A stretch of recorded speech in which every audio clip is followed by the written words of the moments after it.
What's up, guys? It's Saturday. It's our Kingmaker Day. We're doing some more auto build reviews. But there's a slight issue. I currently do not have a save file that has the ladies in it. So, oops, did I not? Oops, I did not. So we're working on that. I am off camera? What the hell? Hi.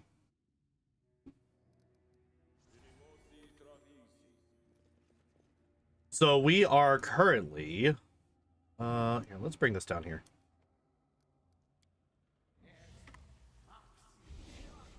Doing a bit of playing through the game. We need to get to chapter 3 so that we can get the twins. I'm hoping, because I started this save file without the shit. There we go. You don't need to finish Trouble to get the twins? Do you not? I thought you needed to get to chapter 3.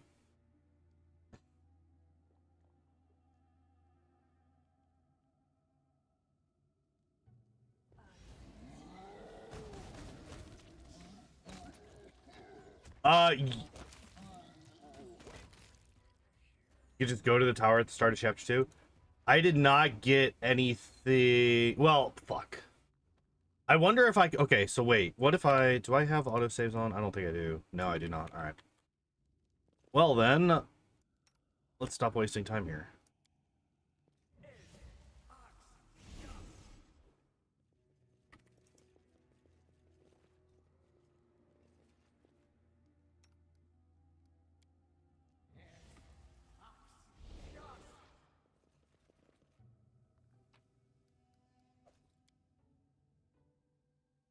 Still need to get Knock Knock.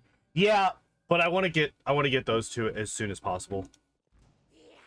Oh, God.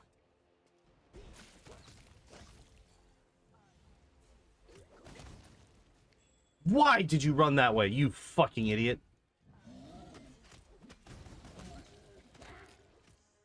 Because now we've picked a fight with literally every... Stop. Stop. Literally stop.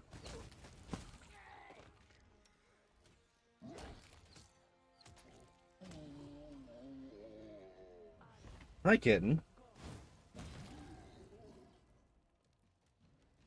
Doggo is a quick doggo. Yeah, I have movement speed turned way up on the map. I thought when I turned that up, I thought I was turning up the overworld movement speed, but that was a lie. Fine.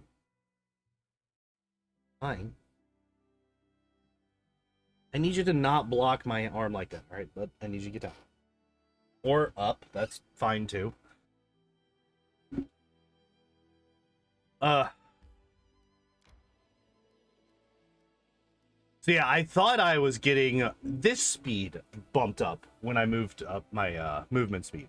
But no, it was not overworld move.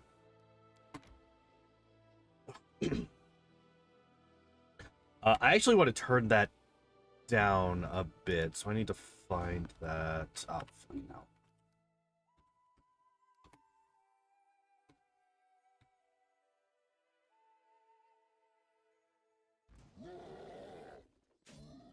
Oh, fuck it. Oh, Jesus. Okay, of course I get this one.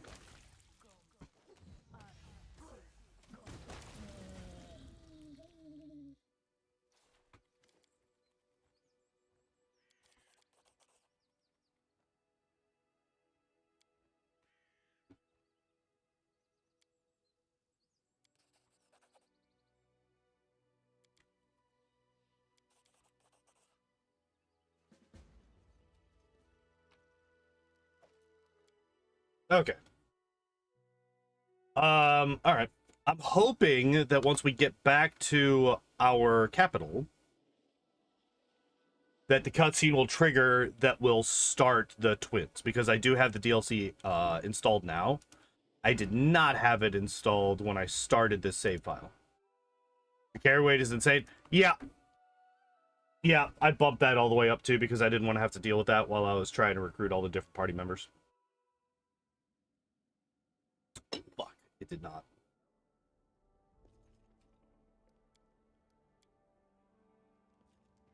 Show up? Nope, that's a...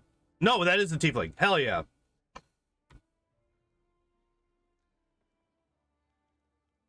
Great, I like adventure.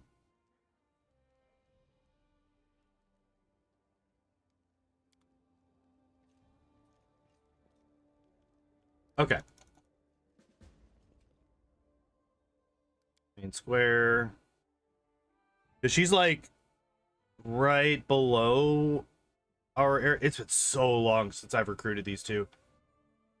It's been so long since I've recruited these two. I kind of forgot how. She's like right here, right? Yep. Okay, cool.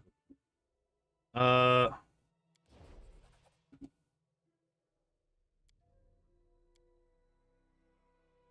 All right, let's do it. Need to finish it. Yeah. I do remember that, but that doesn't take very long at all. It's not. Yeah, what can I do to help? I'm a Goodman. This is coming to be here. Tell me about the location. If this can help.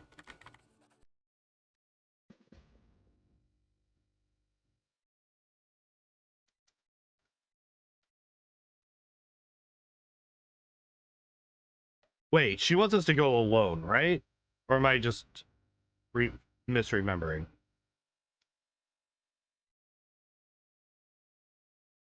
No.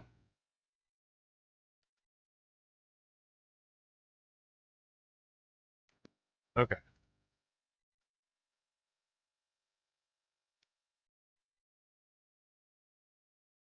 Yes, but actually no.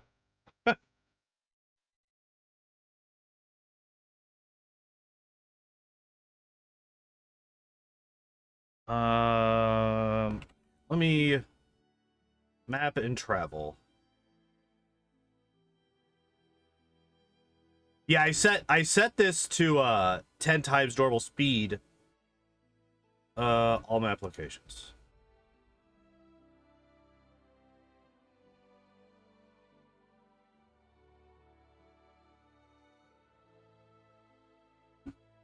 Random encounter settings.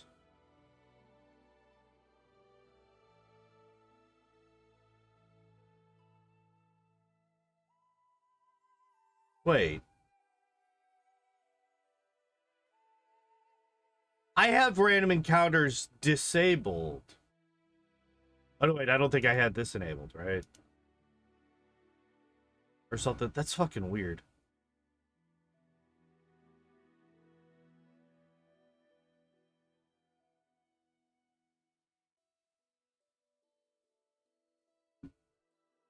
Anyway. Where's this place at? Barnhole. It's like up here, right? Yeah, there it is.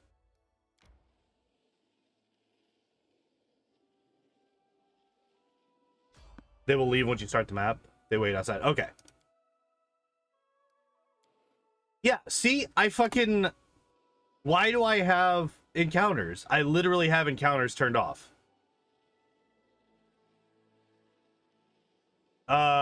Oh, no, they didn't end up giving me any money, which is fine. I didn't... Like I said, I wasn't going to ask for money. I don't like asking for money. They just wanted to talk about it and find out exactly what was going on. So we talked, and it did actually help a bit because it helped me, kind of just vocalize a plan, which then helped me actually create a plan to go forward. I expect to be able to get them all paid off by about August. So it's going to be a while, but I should be able to get them paid off this year, and then also get it so by September I should, like at the latest by September, I should have a legal car again.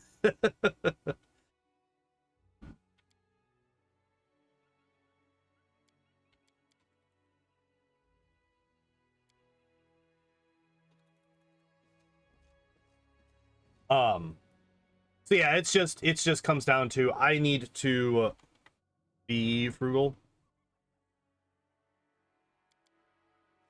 with my money. Need to not waste time, not waste money on stupid stuff like DoorDash, um, or $800 Lego sets.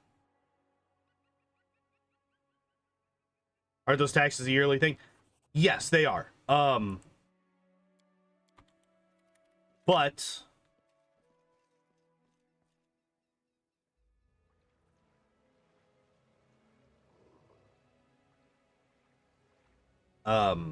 words.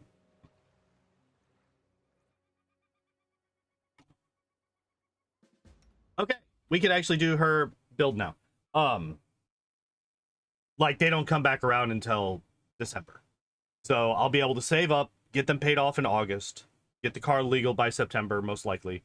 And then by December, I should be able to have enough saved up again to pay them this year. And then by February next year, I'll have the car paid off.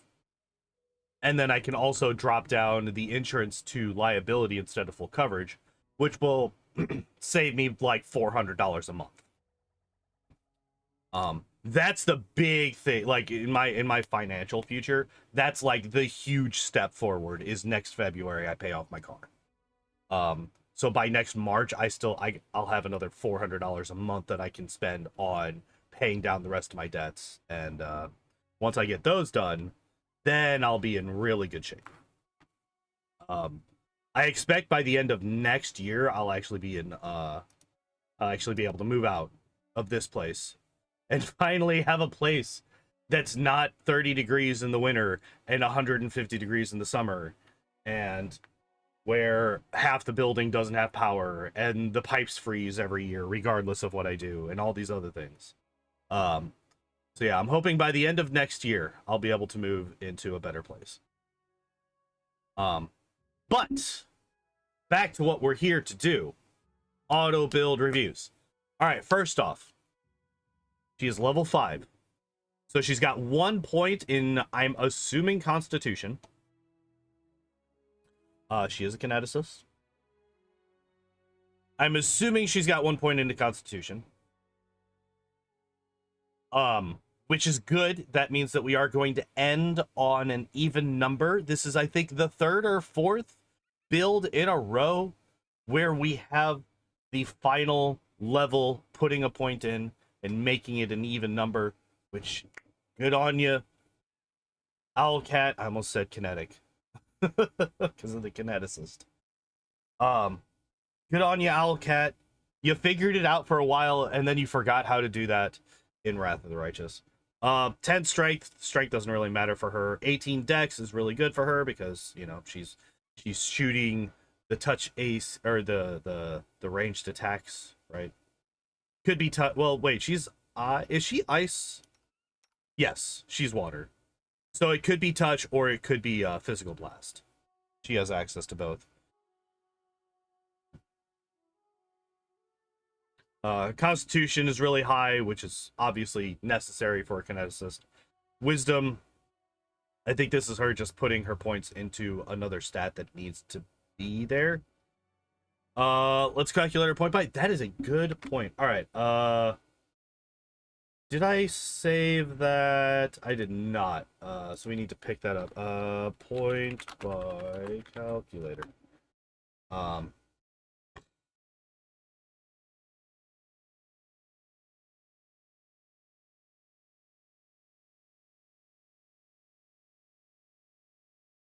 I'm assuming it's a 25.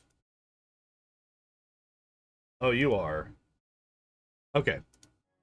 So I think we got con and is it just con? No, con and wisdom.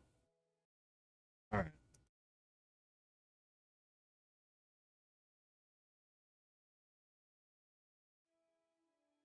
And then we got a -2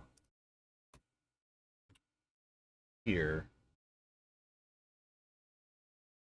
Actual points. All right, intelligence is 10.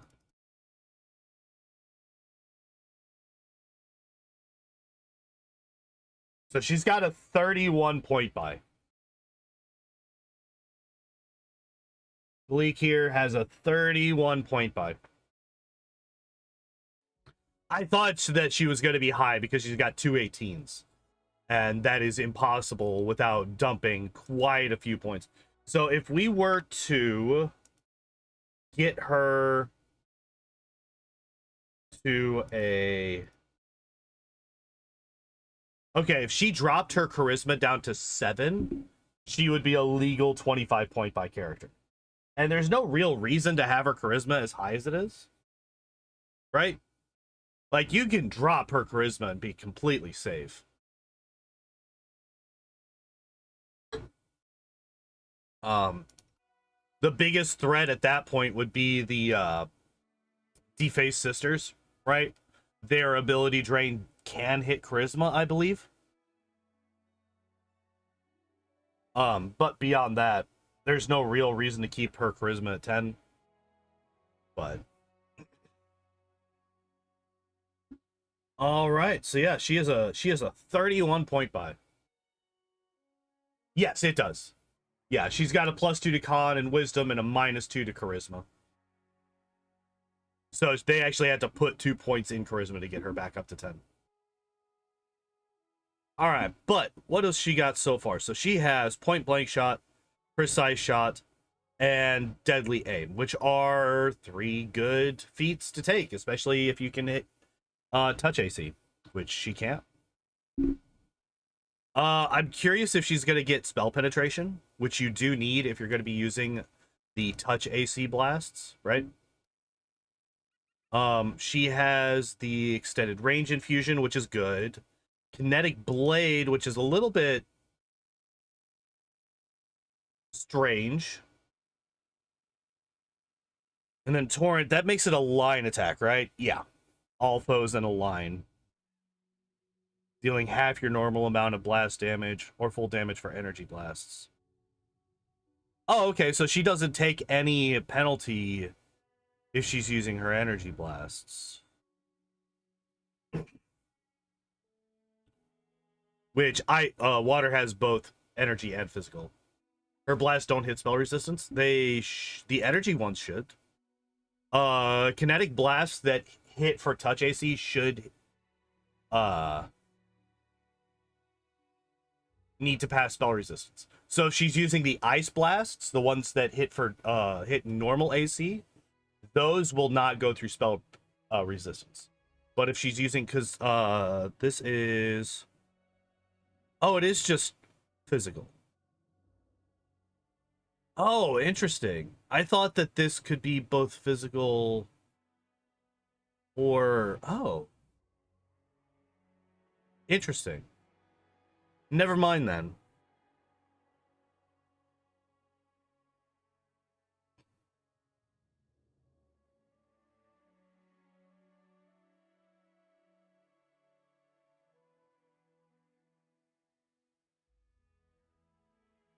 Huh.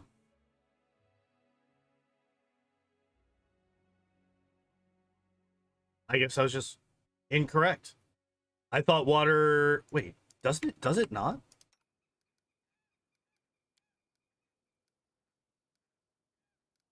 No, I guess not. Interesting.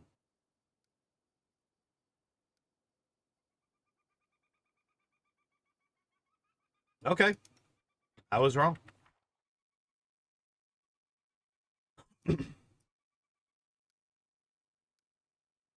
All right, let's level her up. All right, what skill she got? So she's got athletics. Not the greatest use of her points because of her flat 10 strength. But at least she doesn't have a negative. She literally only has 2 points. Holy shit. And she put one of them into a thing where she has a flat. I don't like that. Like, if we're going for full, like, maximum benefit, it should be stealth and maybe perception. Either stealth and perception. Sorry. Water and earth are physical, wind and fire are magical. I thought water was the one that you had blasts that were both.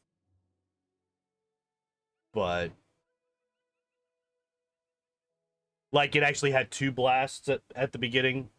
One that was physical, the other one that was energy. But it's not it's whatever. It's whatever.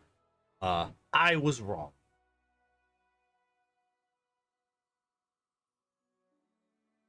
So yeah, especially since you're gonna be like here. Oh fucking hell.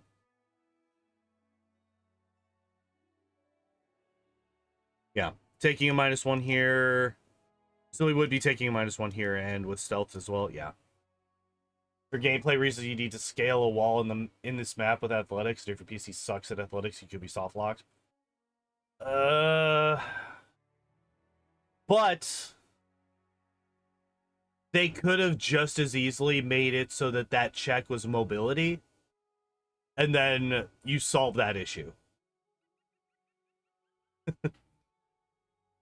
Like, you gotta, they also decided to make that a problem.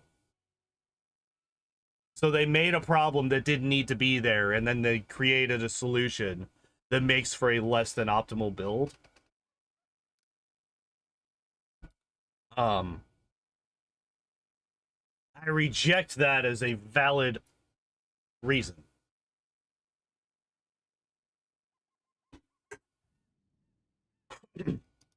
But anyway, cold adaptation. Gain cold resistance equal to twice your current amount of burn.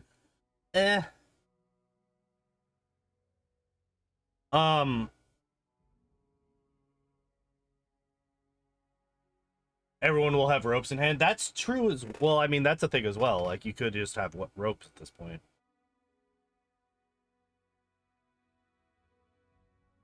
What do we pick?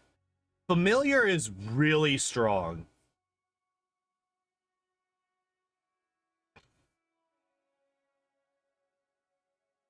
Familiars are really, really strong.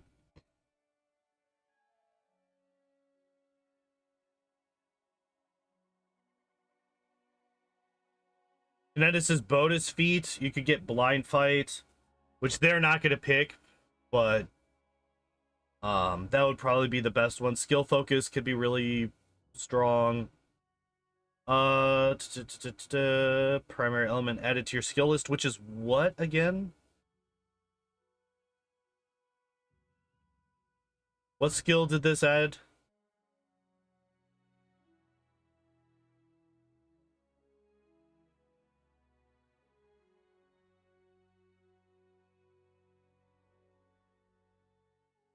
Lore, nature, and athletics. I mean, that would be one of the things that she's boosting.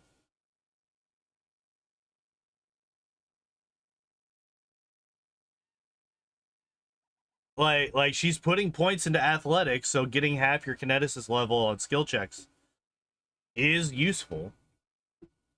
What is slick? You call for slippery water or ice, creating any of the effects of the grease spell for 1 round.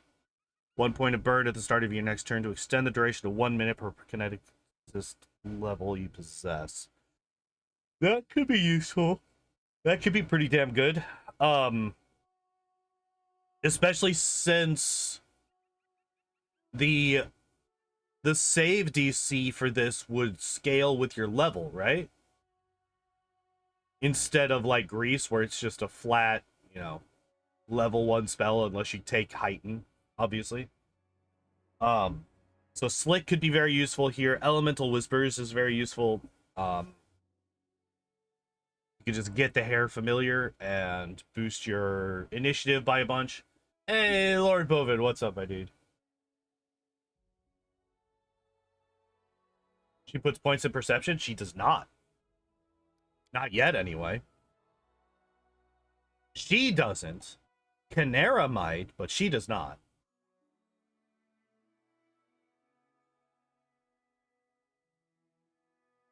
She has 0 points in perception. And unless she suddenly starts putting points into intelligence, which would make no sense whatsoever. Yeah. I'm also not a huge fan of just putting in cold adaptation here. I'm not a huge fan of the resistance ones. because you could just have resist elements. Like, it's just a spell that somebody else could cast. I get that this is basically a permanent version of that to an extent. But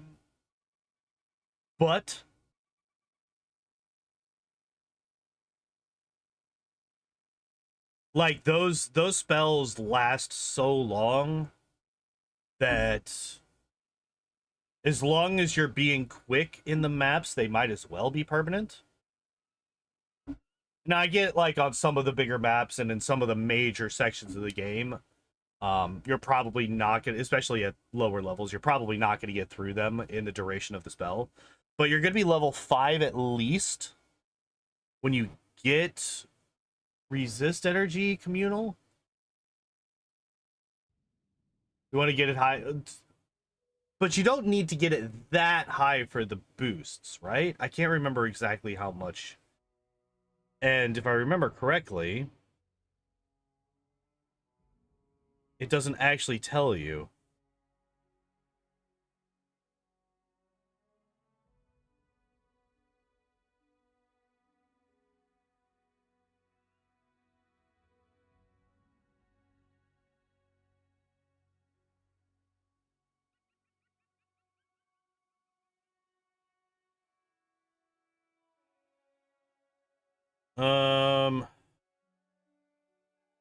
Because I remember that being a thing that I looked for fucking ever. Oh wait, elemental overload.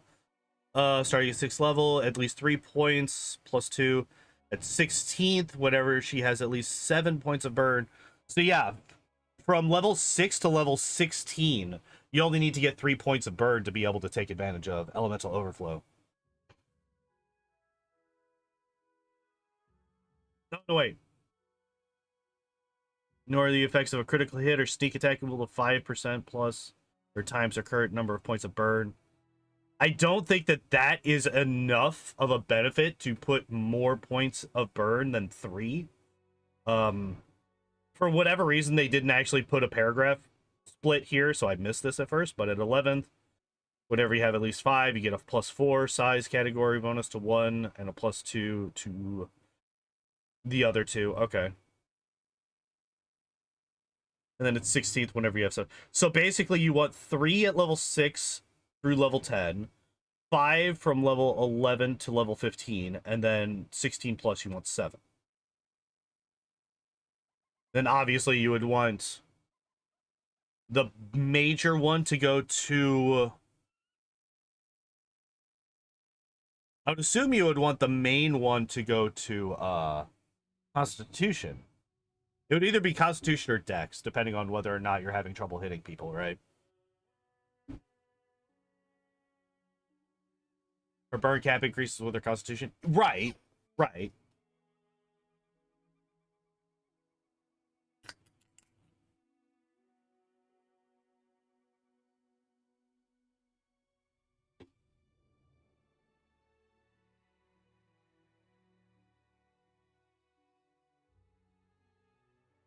But there's not really a point. Hey, Taco Master, what's up? Yeah, basically the point that I'm trying to make is like,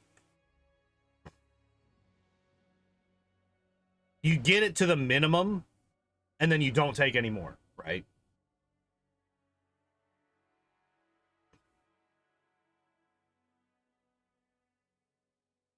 So at level 16, you would be getting 7 points of burn, and that's kind of where you would want to stop. Unless you're going all the fuck out, which is only cold and fire resistance of 14. That's not that much. It's actually less than half of what you would get from resist elements communal. Because it would be 30 at that point for that spell. So it's actually not that great when it comes to elemental resistances for these. I would definitely rather have elemental whispers, slick, like most of the rest of these. I would actually take over the the adaptation ones. Is basically what I'm trying to get at. It's the worst choice. I am HO.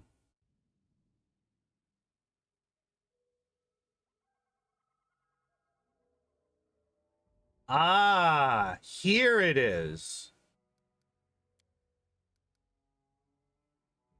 Here it is. So she doubles up on water, which that gives an energy blast. So she does now have access to an energy blast. Which then brings me back to my prior question. Does she take spell penetration? We do have a weapon focus kinetic blast, which I'm perfectly fine with, by the way. I would also expect to see improved critical kinetic blast at some point in this build. And yeah.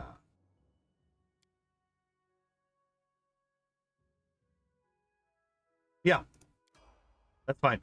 Oh, she does get a familiar. And she gets the best one. Yes. Yes. She gets the best familiar. Earth is better to throw mud at people. Oh, I agree. I would actually want, was it like, I think the best combo is fire, earth, and air, if I remember correctly. Because that lets you get the deadly earth and also the cloud infusions. And that comboed up together is like absolutely bonkers damage. But yeah, it was basically just me confirming what I thought I knew about it. That you can get both a physical and an energy blast from the water. It's just you have to take it twice. Which I don't know if you can do with any of the others. I think fire and air are both strictly energy blasts, and earth is strictly physical blasts. I think water is the only one where you can get both without grabbing one of the others. But yeah, Hair Familiar, +4 to initiative, and a bonus to perception, which doesn't matter for her. It's just the initiative bonus is super good because her initiative is already really strong. She's got that fucking... Oh, they're putting points into Dex.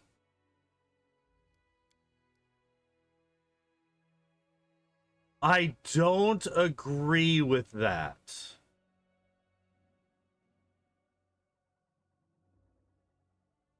Oh, wait, that's also something, oh,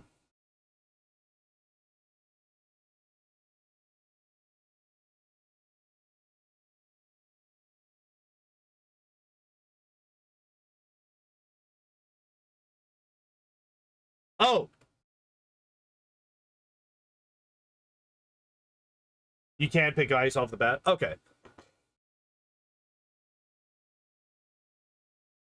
Actually, going back to the point buy thing, I was actually incorrect. I accidentally put her dex up to 18. I did not leave it at 17. So if we brought that back to 17, it is actually a 25 point buy. So she is actually at exactly a 25 point buy. Oh, wait, no. I'm sorry. No, she's not. She's at a 27 point buy. Because of her charisma being at 10. And not 8.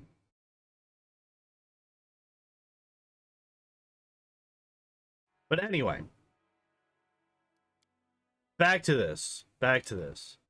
I disagree strongly with boosting her dex. Especially now that we have access to an energy blast that does not require, or that can hit through touch AC. Increasing your attack bonus is not that big of a deal. We want to increase our constitution, so that burn has less of an overall effect on us. So that our DC for our kinetic blasts is higher, harder to resist the different secondary abilities that we could have on them, which we don't really have that many yet, right? We have, well, we're about to get our next infusion next level, so I'm curious what we're gonna get there. So let's find out. Spray. All creatures take half your normal blast damage. Saving throw DC is dex based. Oh. Okay, maybe that's fine. Also, weapon finesse is trash. I understand that combos with kinetic blade, making it so that she can be a frontliner. And I mean, actually, with her constitution being as high as it is and her dex being as high as it is, she's not a terrible frontliner. Right? She's got a lot of health to work with.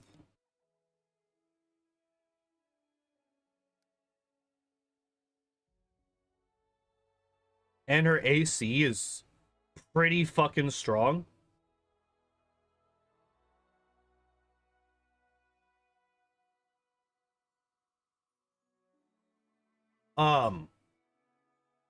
Say the 2 feats that you would need to spend on spell penetration. But like, you could just replace, like, this is a wasted feat right here.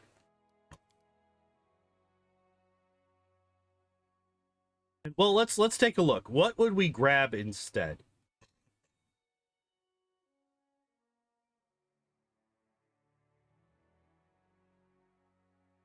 We already got one boost to initiative, so if we're going to be focusing on initiative, I died it.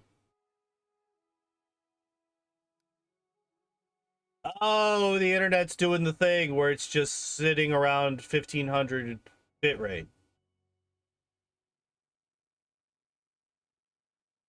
It's slowly climbing back up. Slowly up. Nope, back down to 43, 27. Hooray, we're doing this again. It's been almost 2 weeks since we did this.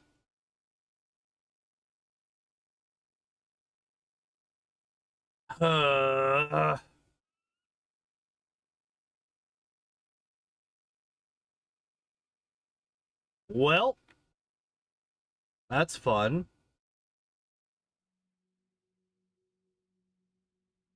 I mean, I guess I could just keep talking about nothing while we do this.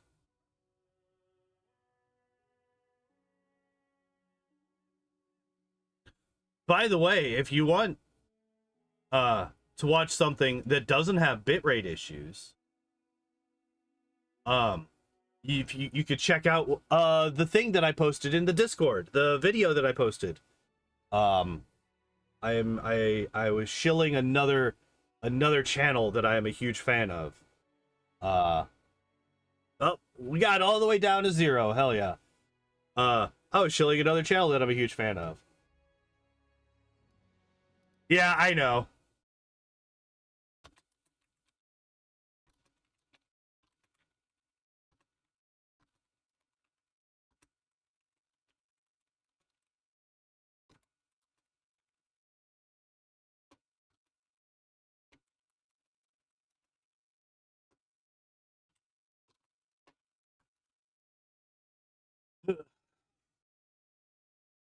All right, anyway.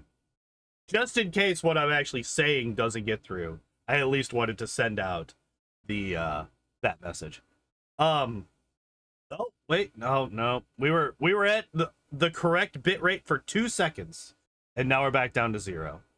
Hooray! Yeah, because unfortunately there's nothing I can do about this. It's just my internet being fucking stupid. Here, let's close that. Close that tab. What else do I have open? I mean, that's not using up anything.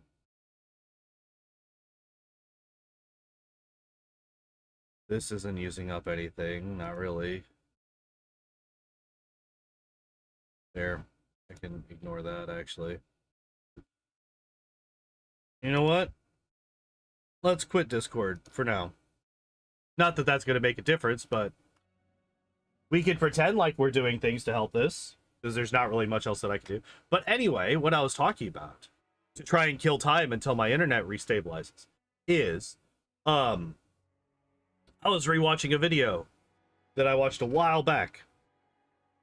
It is of the EFAP crew, who, if you don't know who that is, they are a media, like, oh, give me your bud. They watch movies, they watch TV shows, and they talk about them in depth on a podcast that can be anywhere from 3 to 11 hours long. But the video in question is them watching The Descent, which is a horror movie, with the director of the movie and talking to him about different aspects of making the movie, of just the movie itself, and the quality of it. And it's just a really cool watch, which I highly recommend to anybody who is interested in horror movies or just how movies are made in general. And I posted a link to that in my Discord. Currently we're at 23,000 bitrate. I have my bitrate set to 7,500, by the way. So it was roughly 3 times that for a bit. It's currently sitting around 18,000. So I don't know why it's doing this. Think you're back? We're kind of back. It's still incredibly unstable, and I don't know what's happening.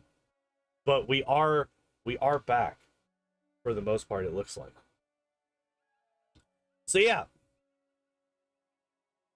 The end result of everything that I was saying while the internet was being all fucky is check out the video that I posted in the Discord. It's a really fun and interesting watch. But I think we're going to go back to the review. Also, we have a kitten. We have a little baby cat.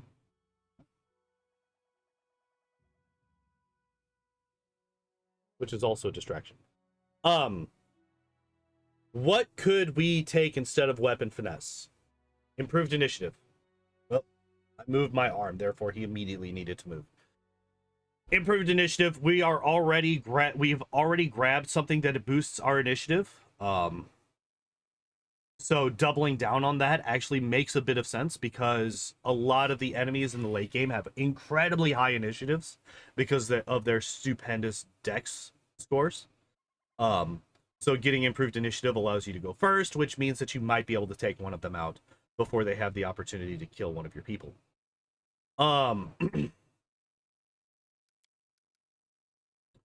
Will save is pretty low, so you could get Iron Will, but I don't think I want to go that route yet.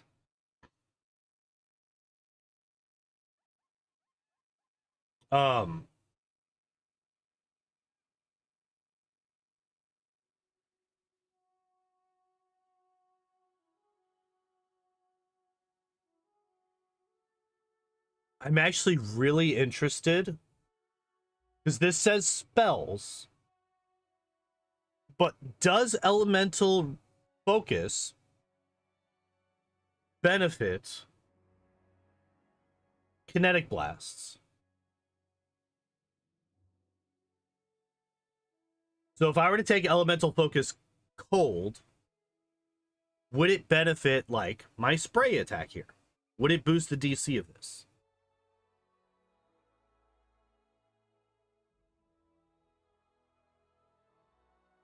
Where do we pick up the twins? From the little I played, they are my favorite companions in this game. I think no, those two are different. They should be different. Maybe we could push. You could get them in chapter 2. So if you have the DLC installed, if you have the DLC installed and you're playing through the game, at some point in chapter 2, the tiefling will come up to you and be like, hey, I have a thing that needs to be done. I'm hanging out in a place in your town. You then have to leave your main building. It's like the building directly below your main building is where they're staying. Go in there, talk to them.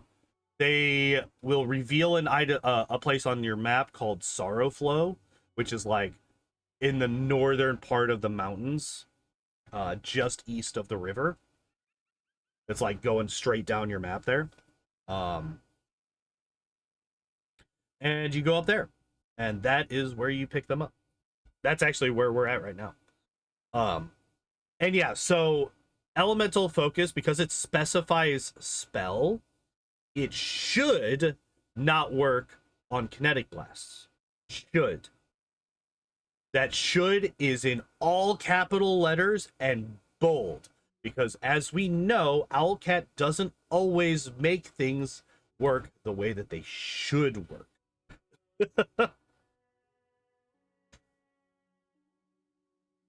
Can anytime after you get your capital, but it's kind of hard if you don't avoid some yeah, it is like that is an area that's kind of like expected to not be messed around with until like level or chapter 3 or so. So if you go straight in after chapter 2, you could get fucked up by some random encounters, or you could not.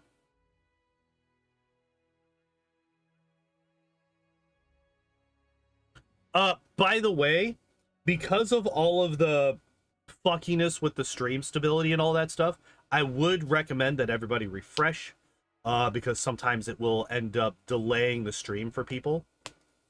I say this because Taco Master just said hi kitten when the kitten has been gone for like a minute. So I feel like you're behind a little bit there, Taco. So yeah, I'm curious. We might do a little bit of testing with elemental focus here. Just to see.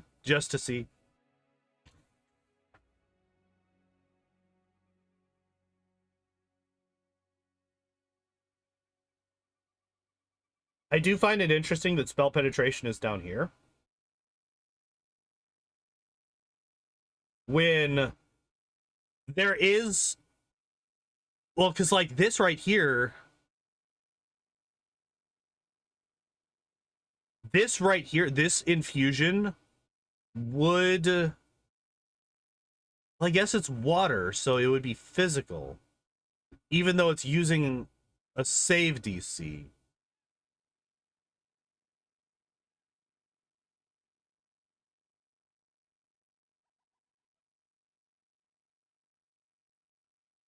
So I guess our Kinetis is busting this game like Wrath? Pretty much, yeah.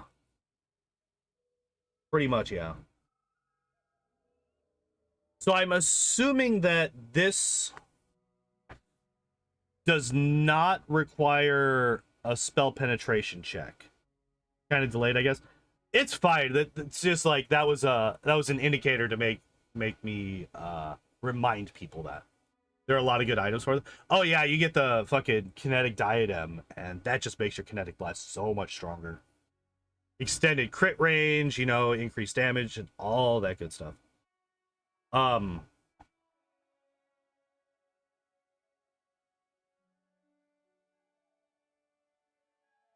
Yeah, I would not take weapon finesse, but I would also not take kinetic blade for her. Despite the, like, I don't know. It's actually not a bad choice. But if you're gonna do this, you need to focus on this, right? Like, she's taken two things. By the way, this also is anti-synergy with her first 3 feats, by the way.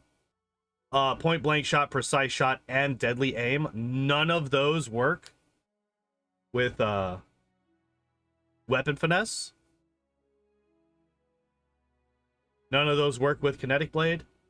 So it's, yeah, she's definitely got a bit of anti-synergy with her build right now. Thanks, by the way. You are very welcome. Diadem in the late game gets +6 to all mental stats and gives you more damage die for your kinetic blast. Yeah. Earth, water, or fire move they get just deletes everything. Oh, you're talking about Deadly Earth? Yeah. Oh, shit! Oh, shit! So, this feat in and of itself makes it so that she is now the single best build in this game, regardless of everything else.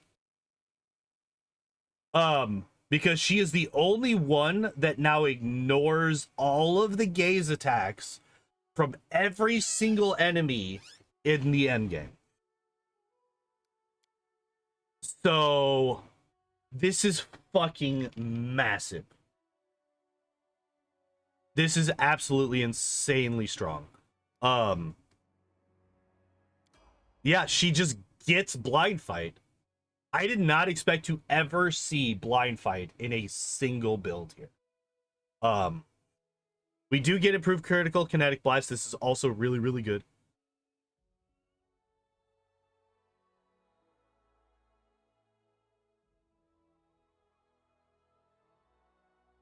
Deals cold damage to a foe. That foe's staggered for 1 round. All right, what does supercharge do? Oh, she's level 11, so she could, yeah.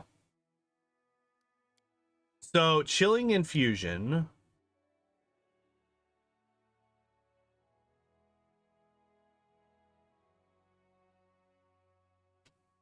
So what do you... Oh, yeah, because she doesn't have Earth.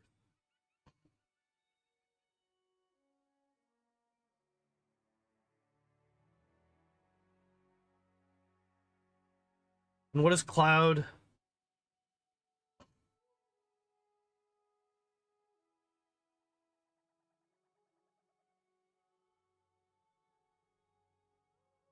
Wait, so where's Blizzard Blast? Oh, that's a blast. That's not an infusion. Never mind. Never mind. Never mind. Yeah, I just wanted to check for Cloud and the other one. Entangling infusion could be interesting. Whatever this blast deals damage to a foe, that foe becomes entangled for 1 minute. If the foe is already entangled, fails to save against the second instance. Increased amount of elemental matter fuses to the ground, causing the foe to be rooted in place as though anchored to an immobile object. Interesting. Okay, so it's single target. Although I guess you could combo this with like Cloud or Spray. So if you were to get Entangling Infusion, it's 2 and 2, so it's burn 2, and that's burn 3. We have Infusion Specialization 3 now. So that would only be a burn of 2 to have a cone attack that entangles everybody hit by it, right?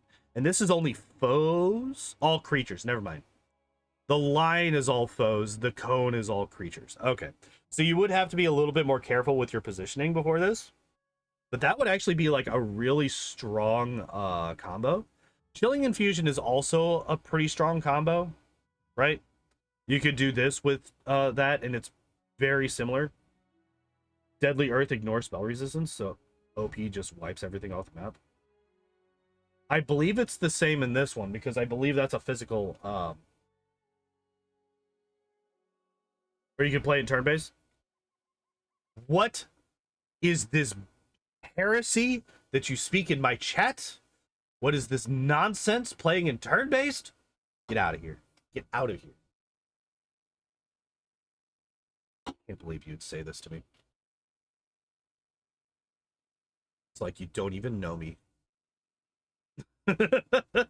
Twins are really good in turn-based. Oh yeah, I'm sure they are. I mean, like, some classes and builds just do better in turn-based than in real time. I mean, honestly, any character is going to be more efficient in turn-based than they are in real time. It's just so much slower.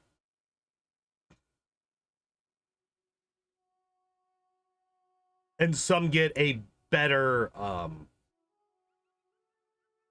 some get a better benefit than others.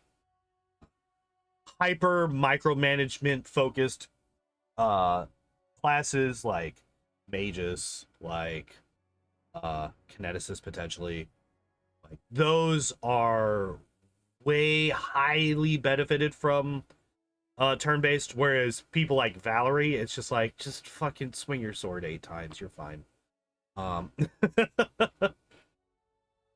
But yeah, Chilling Infusion is fine. being able to stagger your foes, Miri and Valerie don't change it. Yeah, right. If all you do is melees get to move plus full attack with real time with pause, could do worse in real time. Worse in turn based. That's fair.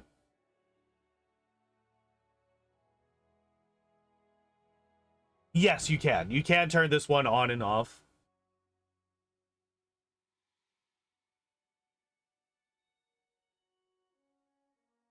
You want to post a Reddit read about all enemies ignoring his front lines on turn based? Oh yeah. Yeah. The thing is that if you swap between turn based and real time while you're in combat, it can do some fucky stuff with your initiative orders.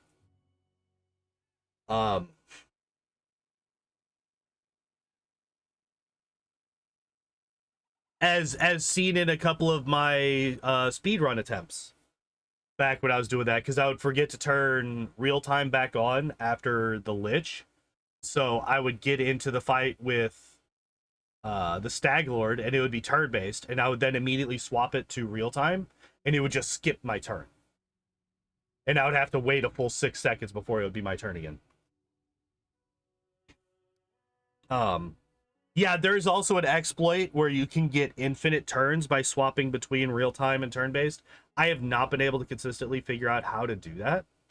I also think that it requires a literal one-on-one to be able to make that work consistently, if I remember correctly. But it's been a while since I've read up on it, and I don't remember much. And like I said, I was never able to get it to work for me at all. I've done that on accident, yeah. I feel like a lot of people probably have. I just have never been able to get it to work right for me. Anyway, let's continue. Kinetic Restoration. That's a fine one, I think. Use Kinetic Healer to heal all creatures with 30-foot radius around you. Healing Burst heals half as much damage as normal. So that would be, what, like 3d6?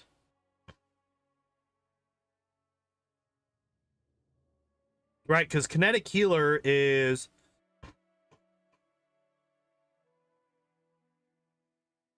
That's just channel energy. Yeah.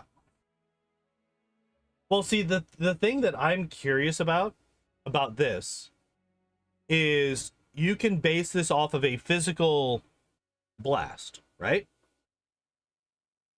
So what about a composite blast? So if we were to do...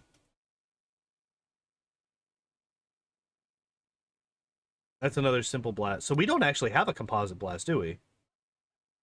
Get out of here. Or do we have a composite blast? Oh, god damn it. Are we doing the thing again? It looks like, yeah, we're doing the thing again. Hooray! Inconsistent internet. You're so cool. Wait, was it just like a quick dip? It looks like it might have just been a quick dip. Okay. I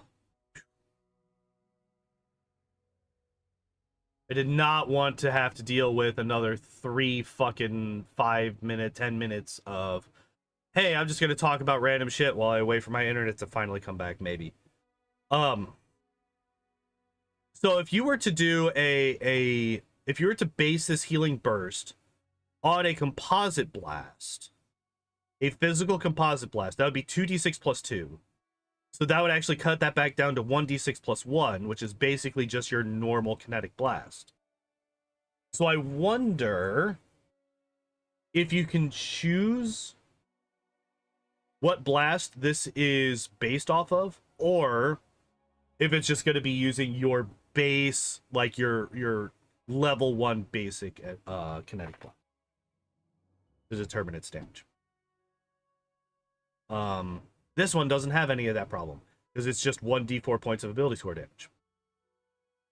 At level 12, you're gonna you're 1 level away from level 6 spells on your divine casters, which gets you heal, which basically removes the ability, automatically assumes the strongest one. She never took Slick. Yeah, she never took Slick.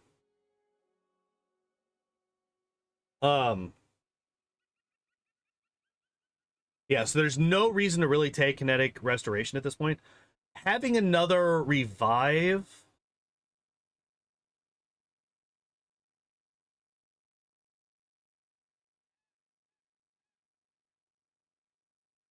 How many?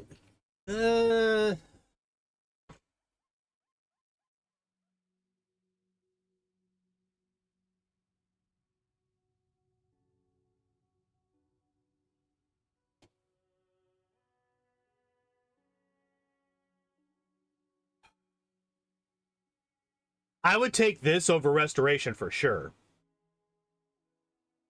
I would definitely take this one over restoration. But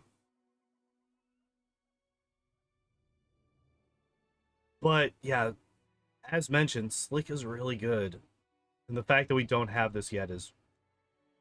It's kind of hard to justify at this point.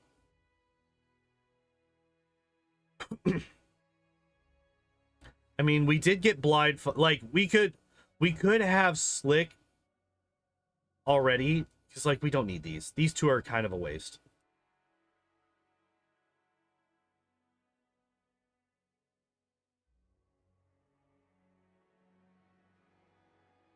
Considered in the surprise round. Wait, what are we talking about? My past tanks and hit squishies. Why on my last Atlantic run I had a bunch of pets, so they were forced to stop. Oh, okay. RSP on at all times with auto pause when enemy spotted. That way I had advantage. Everyone charge and destroy turn one. Yep. Yep, that'll work. That'll work a lot of times. I forgot that was an option because I just have auto pause turned off entirely in my games. I have 0 auto pauses happening. Anyway. So yeah, I would take Revive or Slick. I'm not entirely sure which one I would choose. The Slick is really good, but having a secondary Revive just in case your Divine Caster goes down is also pretty damn powerful. Right? Because if you got Tristan in your party, if he gets looked at by an enemy, he fucking explodes. So having the ability to revive him just in case he goes down is kind of important. And if you're using Harem as your healer / cleric character,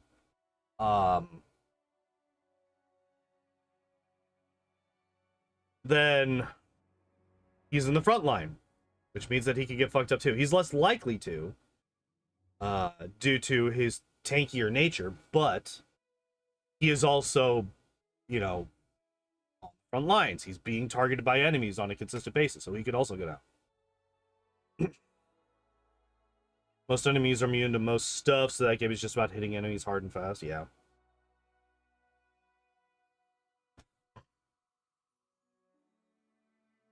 So yeah, I definitely like having a secondary resurrection character in my party. But like I said, Slick is also incredibly strong. Metakinesis Quicken, that's not an actual choice. We get the wall now. I think I would take Entangling or maybe Pushing.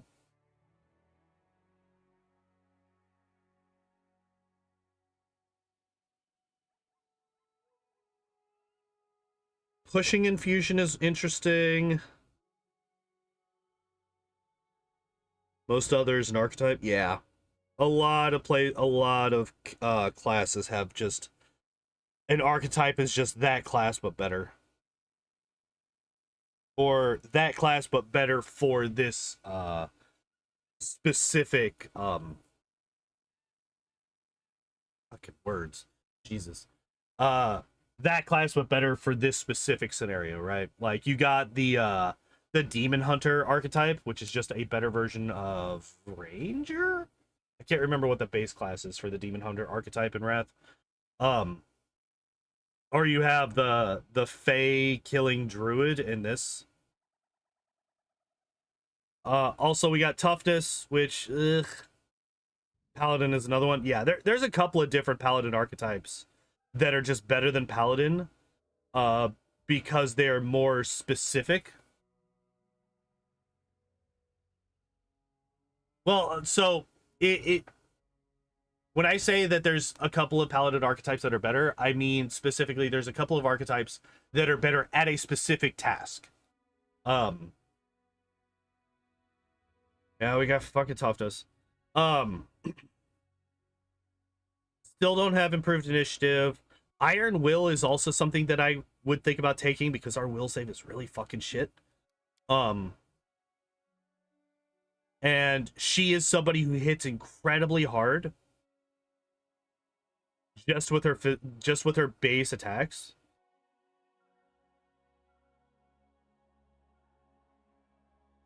So getting confused or compelled or any of those is really, really, really, really not good. So you could I could argue for Iron Will here. Improved initiative, like I said, is really, really good. Um the wall, what does this do? It just sets up a fucking line, right? And then takes half damage from your normal blast or full damage from an energy blast. Lasts for a number of rounds equal to your con modifier until you use wall infusion again.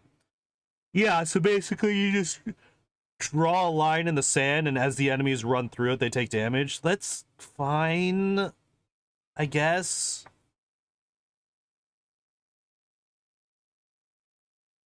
I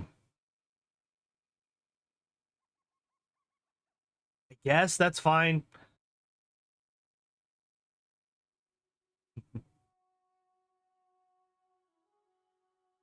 I think I would take either pushing or entangling, though.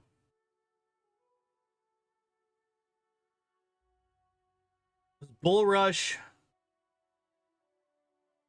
is an interesting one. Bull Rush is an interesting ability. It's not something that you get to use a whole lot. This is like one of the few times that you could Bull Rush. But like the fact that we don't have bowling is actually like really unfortunate. I'm really, really curious what our third element is going to be. I hope she's not going to be boring as fuck and just go for water again. But I have a feeling that's what's going to happen. Okay, so there's the revive. I'm okay with this. Like, the argument about revive versus slick is still there. Like, either of these could be useful. We could also, like, skilled kineticist is also a thing. You know, at this point, it's going to be a +7 to our athletics skill. Not something that I would take over revive or slick, but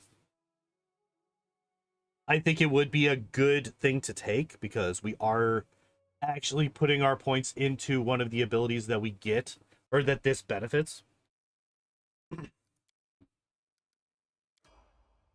We get Earth Blast. Okay, this immediately makes things very interesting. We also get improved precise shot, which once again, anti-synergy with weapon finesse and kinetic blade, but that's fine. That's fine. That's fine. Improved precise shot is good. So we got Earth now. Oh, you can't choose water. Okay, you can't triple up on water. I wasn't sure. I'm not overly familiar with the kineticist class, by the way. That's why I'm taking a long time to like read through a lot of their abilities. Because I'm not overly familiar with the kineticist. I've only played a kineticist once ever, and it was a kinetic knight. So I didn't even have access to a lot of the different infusions, which again is why I'm reading them quite a bit. So yeah. I'm not entirely sure how this class fucking works. But yeah. So we got Earth Blast, which opens up a lot of interesting infusions. So we got improved blind fight, which is unnecessary as at all hell. More adept at creating composite, reduces the burn cost of all composite blasts by 1 point. Okay, that's fine. That's fine. That's fine. Wait. Do we not get? Oh no, our next infusion is okay. Like, oh.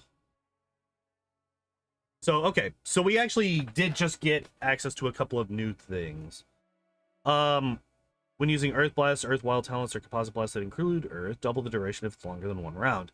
I don't actually think that that's necessary.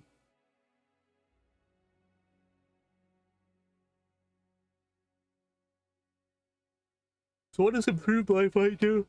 If one invisible or hit an attacker within 30 feet, that attacker gets no advantages related to hitting you with ranged attacks.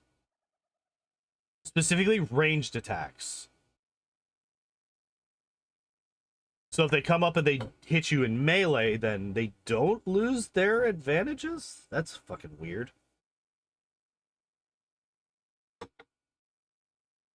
But anyway. Tremor Sense. Expanded Defense. Use an element you selected with expanded element. In that element's defense. Wild Talent. Take this Wild Talent multiple. Okay. So we could get the Earth elements, where are you at? Yeah. This. Alright, what infusion? What infusion are we taking? I'm hoping for either Deadly Earth or Bowling. I'm expecting to see neither of them because I think that those are the objectively best two to take. We do have multiple infusions that can hit in an AoE for Bowling infusion. Right? We got Spray. We got Torrent. I'm hoping for Bowling infusion. I don't expect to see Bowling infusion or Deadly Earth. Oh shit, we get Deadly Earth and we get Iron Will, which, like I said, I've been kind of pushing for Iron Will for a while. We get Iron Will and we get Deadly Earth. Okay, do we get...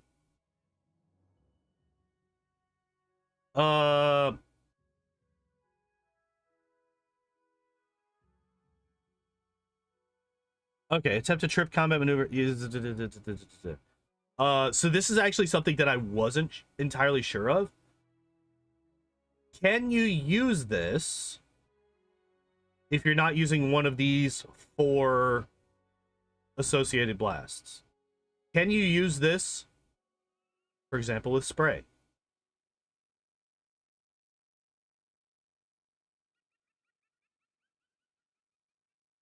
That's something that I'm... No? Okay. That, as I was talking about Bowling Infusion, I was like, oh, wait. Could she actually make real use out of Bowling Infusion right now? But Deadly Earth, on the other hand, also requires Earth element. Needs some element of Earth. Yeah. That's kind of what I expected. I'm curious if by just having Earth and Water, if we get the Mud one, or if we needed Earth and Water to that. What are you doing, bud? Bye, kitten. He just wanted a quick pet. What is fragmentation? Solid matter that shatters into countless shards. Attempt a ranged attack. Roll against target within 50 feet. If you hit, the target takes you... Oh, okay. So you hit a person, then it poofs out and it does AoE damage around. Gotcha. Okay.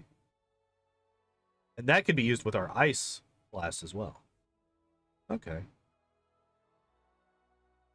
Yeah, like I said, I'm still kind of learning. Still kind of learning how all this shit works. But we get Iron Will, which I'm pretty okay with. Like, of all of the things that we have left, I'm pretty okay with Iron Will. And because the vast majority of our infusions and kinetic blasts are actually physical, like Cold Blast is the only energy blast that we have, so we have access to touch AC attacks, but it's not something that we need to be using. Like it would be if we were using fire or air, for example. So not having spell penetration, I think, is perfectly fine here. But yeah. What else we got? Greater blind fight. What does this do again? Your attacks ignore the missed chance for less than total concealability. You treat opponents with total concealment as if they had normal concealment. They still re-roll a mischance. Okay, so that's the difference, is that now nothing is higher than a 20% concealment chance. Gotcha. Successfully pinpointed. This is the same. All right. What were her? Ooh.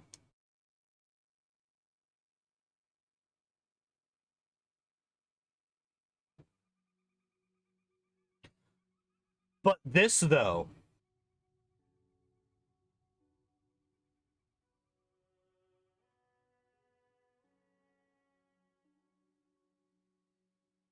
One burn and you just gain access to a level 9 spell.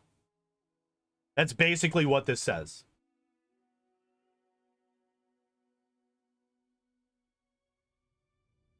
One burn and you gain access to a level 9 spell.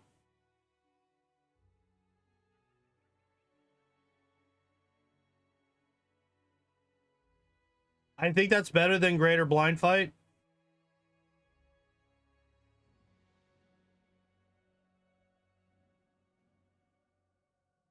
Great if you want to use some Sold Souls cheese to get infinite money and XP. Yeah.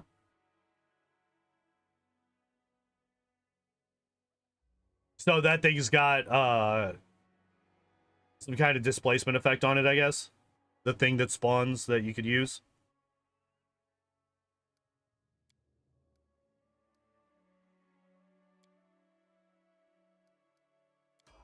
All right, what do we got? Now we have Entangling, and we get improved Iron Will. Wow, we're doubling down on that, huh? One type reduces Burkest that metakinesis by 1. I think reducing maximized by 1 is perfectly fine. I'm not a huge fan of Quicken. Although Quicken would allow us to get two attacks in and around. But that's like super... That's like something that you could really only use once or twice a day. So I don't think Quicken is really worth it. I don't know. Maybe Empowered would be the best one. Obviously, Maximize is going to get you the most consistent damage. But I think Empowered might be the most cost efficient because you could literally cut the cost of this in half, which means that you can then use it with a move action, right? Because Empowered normally is +2, right? No, it's only 1. So you could then use this for free. You could use this for free. Well, that would then mean that this is only a +1 to burn, which means that you could then maximize with just a move action gather power. As long as your infusions are less than 5, right? Or are 5 or less, right? Because of infusion specialization. Interesting. By the way, it took me so fucking long to understand that these, the metakinesis, these were not reduced by infusion specialization. It took me so fucking long to understand that. It just refused to click in my brain. For months, I was doing the speed run. And I originally would recruit the twins. Because the twins are some of the only companions that you are guaranteed to have access to in the House at the Edge of Time. All of the rest of the companions, except for Valerie, you have to complete their companion quest for them to survive, right? The twins, you don't have to. So I would recruit the twins so that I could have other people help me fight Nyrissa. And so I would play through the game with the twins, leveling them up, doing all that stuff, and just confused out of my fucking mind as to why my infusion specialization wasn't allowing me to maximize and power my fucking kinetic blasts, never realizing that these only work on very specific things. It's not just all of your burn. I thought that infusion specialization would just reduce your burn cost, period, regardless of where that burn is coming from. That is not the case. Entangling Infusion is objectively worse than Bowling Infusion, but it's better, I think, than the others that we have access to. I would just give me Bowling Infusion. Just give me that. Unfortunately, we don't get that, which means that... I mean, Entangling Confusion could still... You could still toss this onto Deadly Earth.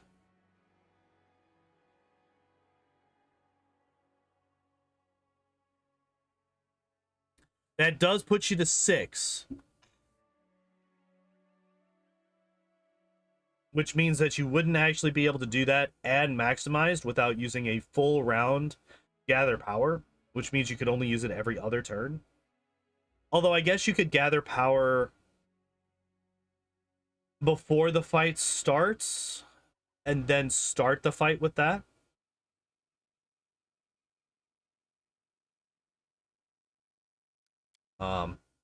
Because at this point, right, Deadly Earth is rounds per level. No, rounds per con mod.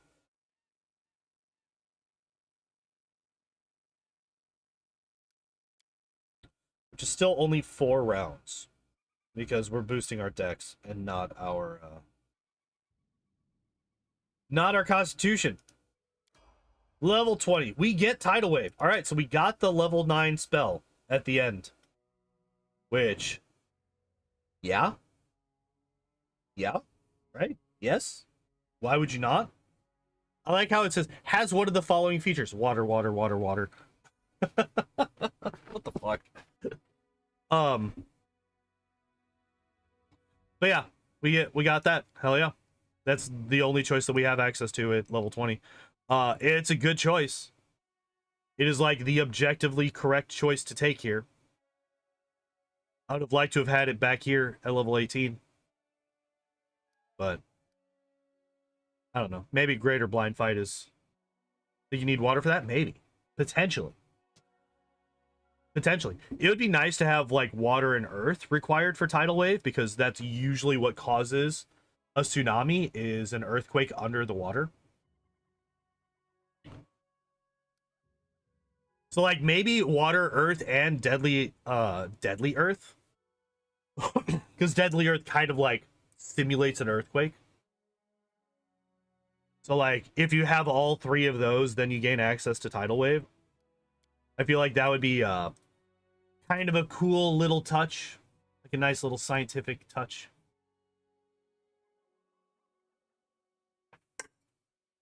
But it's fine.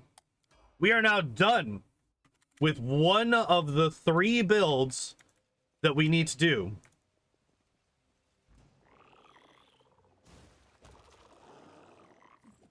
That woman just hit for 50 something. Where is... Let's just move him out of the way.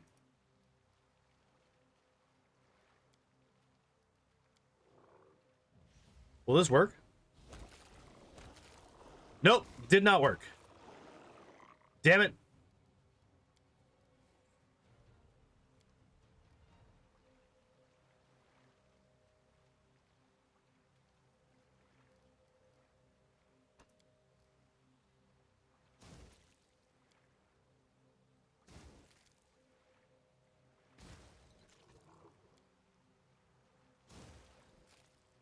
Oh, Knock Knock's not going to be alone. Don't you worry. We got Tartuk. We got Tartuk, who's a level 20. We have the here, let's just do that. We have Tartuk, who's level 20. We have the fucking what's his nuts? the mercenaries. There's the 4 mercenaries that you gain access to in the House at the Edge of Time for free, just in case you do lose all of your party members. To go through, and we have all of the Varnhold's Lot people to go through. So we still got quite a few auto builds. We're not running out.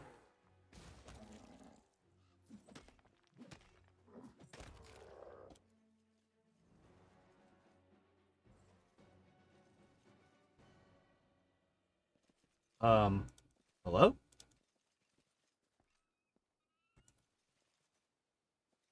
Oh my god, I moved too fast. Fuck you.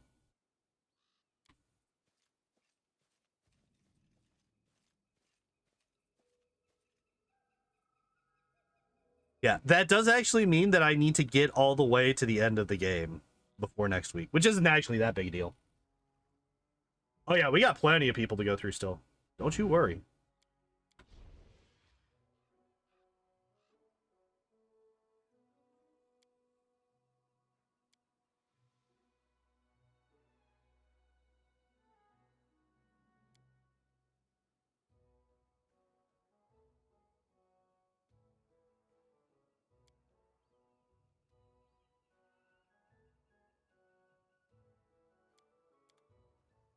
All right. Build number... Oh, well, apparently not. Apparently not.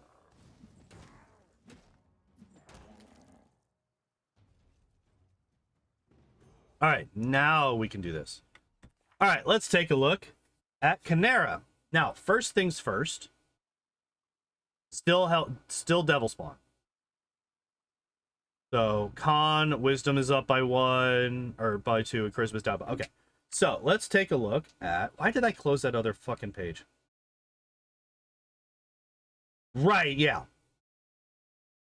I fucking didn't add it to my thing. Pathfinder, ability score, calculator. Alright, epic fantasy. Selected race. Other. Hello?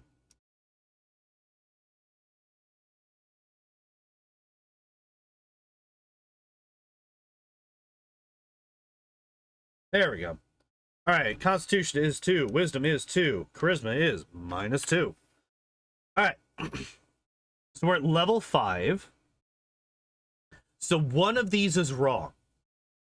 One of these is wrong. I'm going to assume it's Dex again. I'm going to assume it's Dex again. So, Strength is at 10. Dex was at 17. Con is at 16. Intelligence is at 16. Wisdom is at 12. Charisma is at 10. That is a 35-point buy. That is a 35-point buy. Now, if we go for worst case scenario, we bump Dex up to 18, Con down to 15. So we're now putting points into... Oh, no, wait. We would want Intelligence down to 15, right? Okay. That is now a 36-point buy.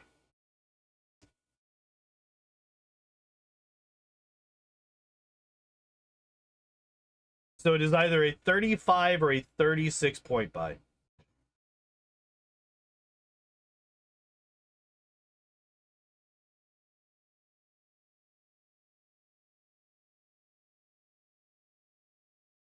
Okay. All right, let's go to level up. Abilities. Well, actually, first, skills. What are we doing here? Mobility, stealth, lore, nature, and perception. She's strong for no reason. Yeah. So first off, what are the lore? So just lore, nature, and she is fire. Okay. So just lore, nature. So we are putting points into that.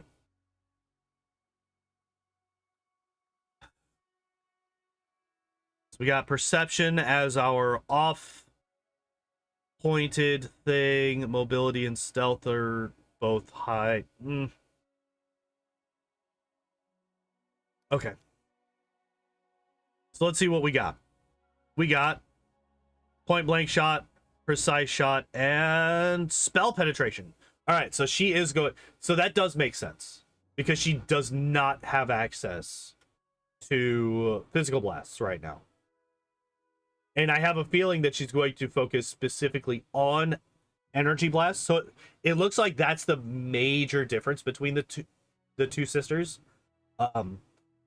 Kalikke focuses almost exclusively on physical blasts, and it looks like Kanerah is most likely going to be focusing exclusively on energy blasts, or almost exclusively on energy blasts.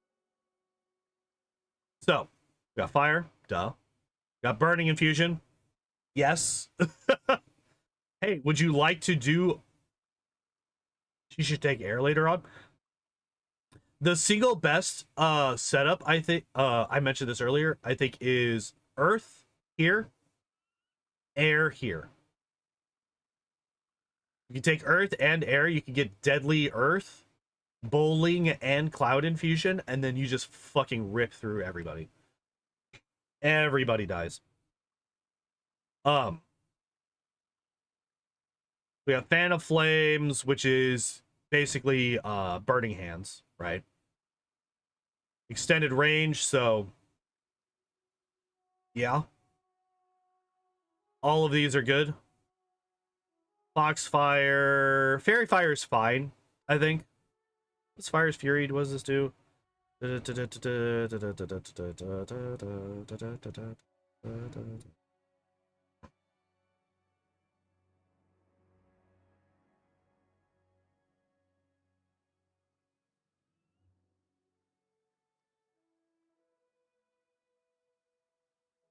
Wait, what? Wait.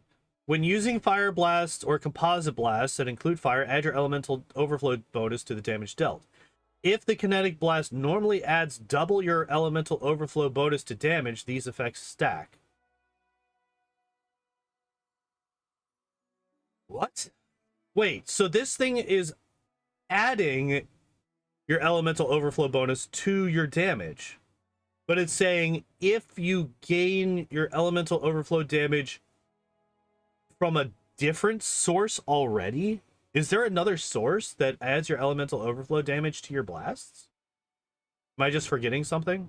It's very possible. But this is worded very strangely, if not. Because I feel like what this is trying to say is if you're... Like, basically, it's saying if you're using your normal blast, because, you know, normal blasts do 1d6 plus 1 if it's physical, or just 1d6 if energy. And then if you do composite blast, it's 2d6 plus 2 if physical, and 2d6 if energy. I feel like this is saying if it's a normal one, you add your Elemental Overflow. If it's a composite blast, you add double. She doesn't get Elemental Overflow because of her archetype? Does she not? I did not know that. So what does she get instead? Choose to accept burn. If doing so would raise her total number of points of burn above 3.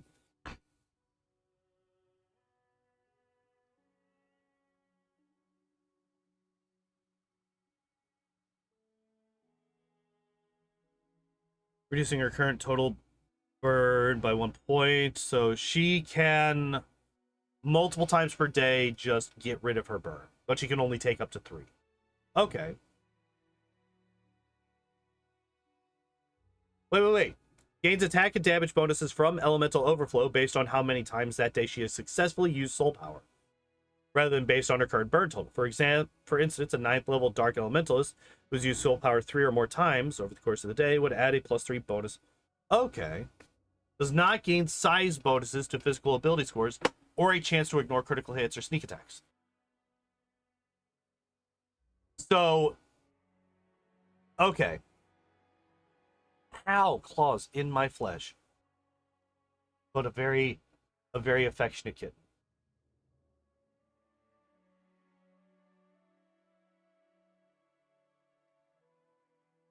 Yeah.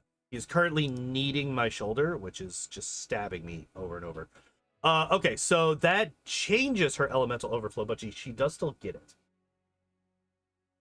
Ow.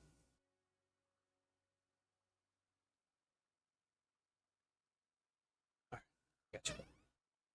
We're just gonna lean back so that he doesn't feel the need to stab me anymore. Fine.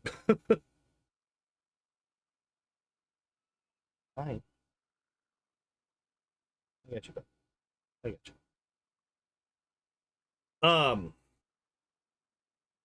Okay. Oh. Okay, that's fine. That's fine. That's fine. So it's different, but there are ways. Okay. Think cat is trying to kill me? No, he's just trying to be. He's just being a baby. He's just wants to latch on so that he doesn't fall, basically. And cats are notorious. Okay, there we go. Claws are out of me. That's nice. I like not having claws in me.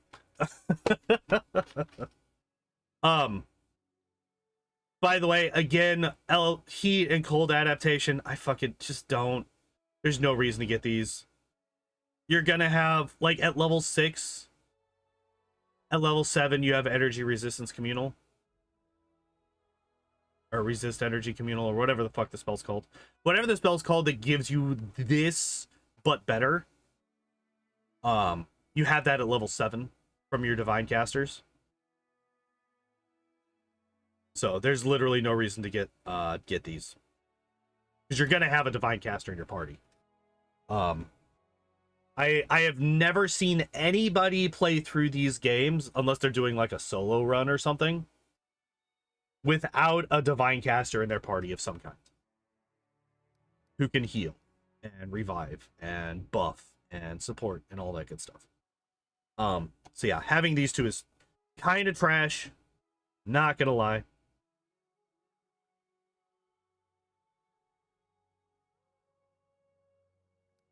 All right. Oh wait, what are her bonus feats?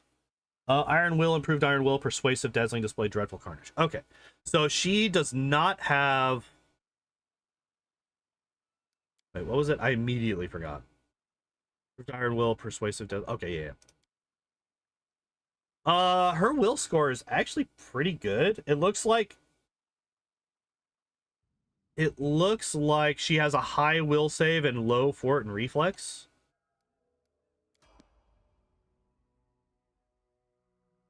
Blue Flame Blast, greater spell pad, so it looks like she did just double up on fire, which is unfortunate.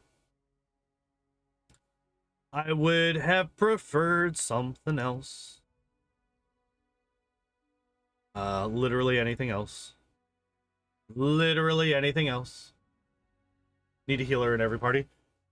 Look, the healing that we have in our solo runs as the speed run is heal scrolls. That's our healer. Our healer is bits of paper.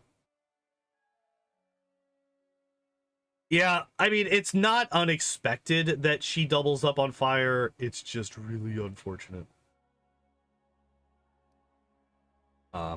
Greater spell pen is perfectly fine, though. I am very okay with having this done, because this just means that you don't have to worry about trying to weave it in as you get more levels. You just have it done and you can just not worry about it anymore. All right, what is... Oh, that's this one. So we now have this.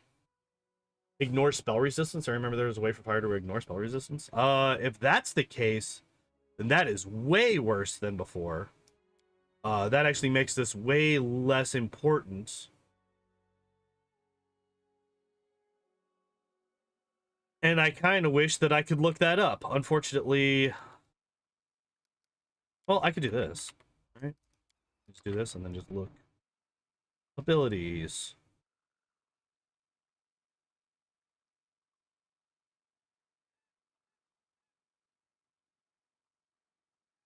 No, it's just a fire composite blast, that's all.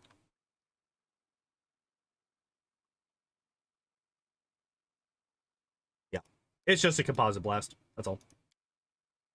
Anyway, we get Metakinesis maximized. Oh my god, we get Eruption, which is fine, I think. And we get Weapon Focus Kinetic Blast, which I think is also fine. What are you?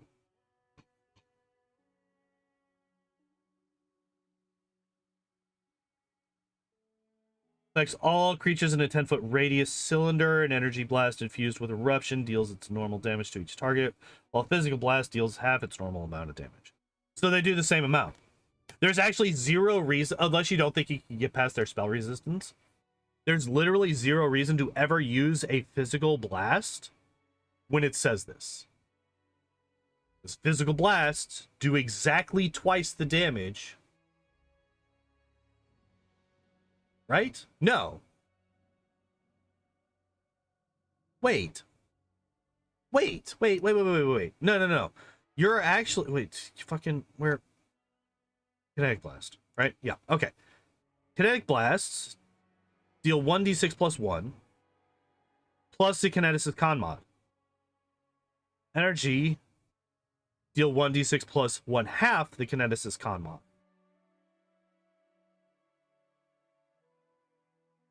So your physical blasts are less likely to hit because they have to go up against full AC versus touch. And they're going to do basically half the damage of your energy blasts.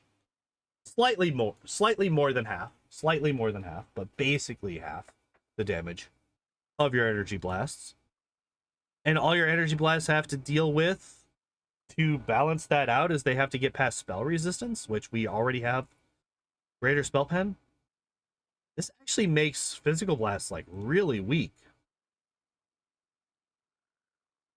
You would never want to use a physical blast with this. Ever.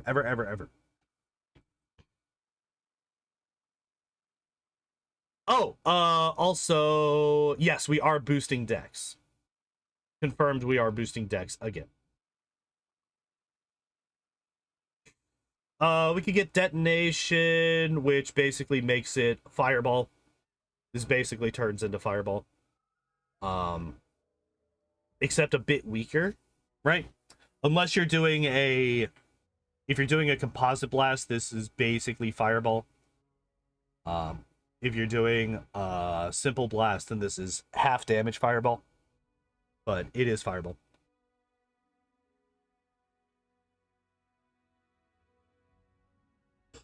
Huh. Iron Will, and I don't know if I like that. I don't think I like that. Because our will save is already pretty good, and it's going to be growing quite a bit.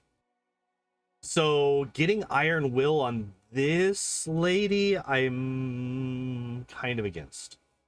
I think this is a waste. I feel like you could get Skilled Kineticist, you could get Skill Focus, Flame Shield, Elemental Whispers. We still don't have a familiar. I would have taken any of those, Flame Shield, any of those over Iron Will. Any of them over Iron Will. I think Iron Will here is pretty fucking bad. Toughness, less bad than Iron Will, but still not great considering what we have access to. Improve critical, literally right here. Improve critical, literally right here.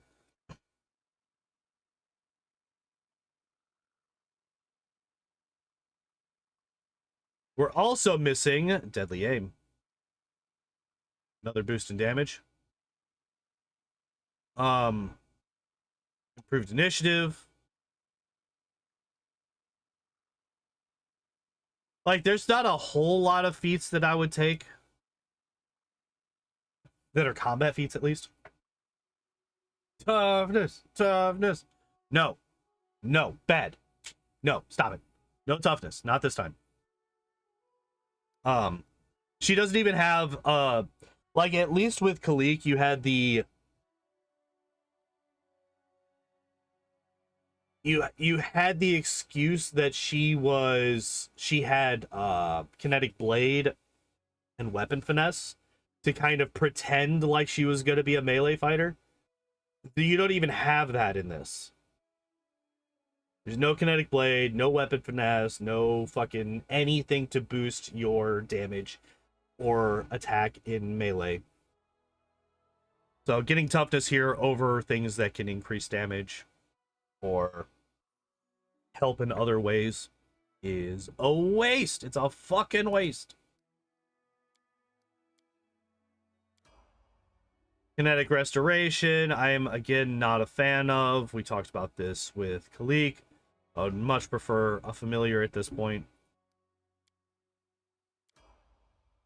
There's the improved critical, and then there's wall. So both of them get wall, which is fine. I think I would actually prefer Unraveling Infusion.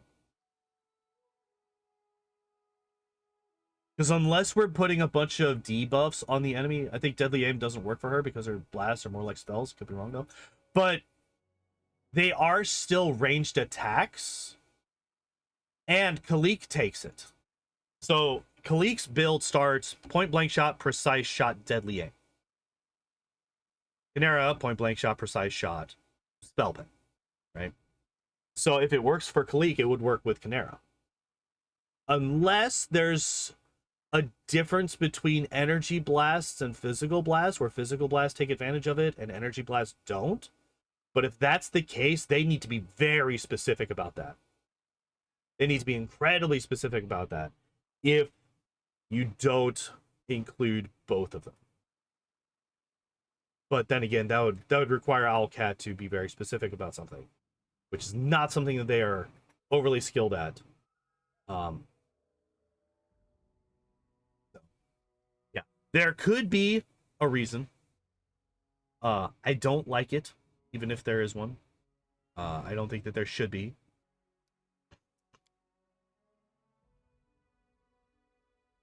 But yeah, let's continue. There's improved Iron Will. Again, I think that this, like, we're now doubling down on a thing that I don't think she needs. Her will save, even without these two, her will save is the highest out of her three. Right? Because she's got, it's a high growth save. Like, even with putting points, only having a +1 in wisdom, it's still the highest one that she has. I strongly disagree with getting improved Iron Will here. Like I said, there's Elemental Whispers literally right there. All right. Does she get Earth? Does she get Earth? Does she get Air? Does she get Water? Which of the three does she do for her third Elemental Blast? I'm betting Earth again.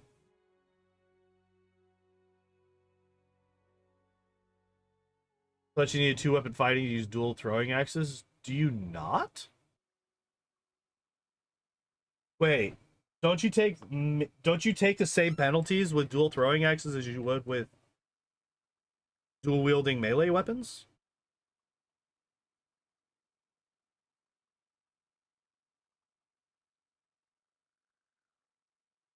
Because I've definitely taken 2-weapon fighting on throwing axes characters. Air Blast. Interesting. Complete opposite. So we got fire and air on her, and we got water and earth on Kalikke. We got critical focus.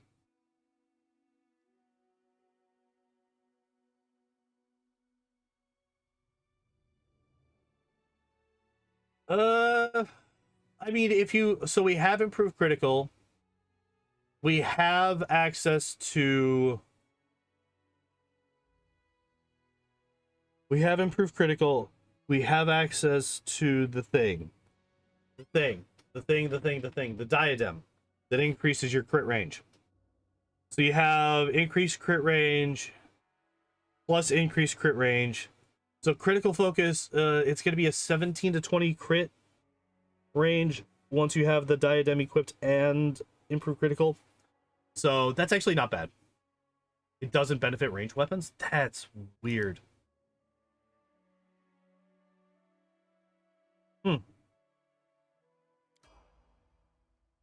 Aerial evasion. When buff yourself away from area attacks. Until next time your burn is removed, you gain the evasion ability. You make a reflex saving throw to determine whether you take half damage. A successful save results unknown. Alright, cool. And then we got the composite specialization, which is just not a choice. It's just something that happens. What do we have access to otherwise? Access haste, except lasts for 1 round. We don't need that. We have people that can use haste, right? What are the kinetic air feats? Deflect arrows, trash, lightning reflexes, improve lightning reflexes, dodge, combat. So it's all defense. Fuck all that. Nope, get out of there. Where's my elemental whispers? Aerial evasion, I think, is fine, actually. I actually think that this is fine.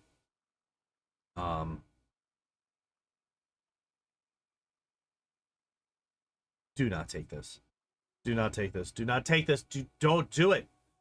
This can literally only ever be a 6. By the way, because of the way that this archetype works, these can only ever max out at 6%. Or I'm sorry, 6 resistance. We can only resist 6 points of elemental damage on these. The weakest version of resist energy will block more damage than the maxed out version of these. Don't get these on this character. They are really fucking shit. So I'm glad that we didn't get this one. Aerial evasion is fine. Detonation. Why? Why?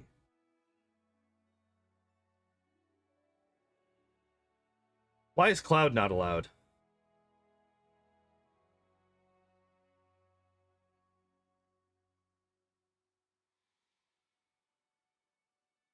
Wait.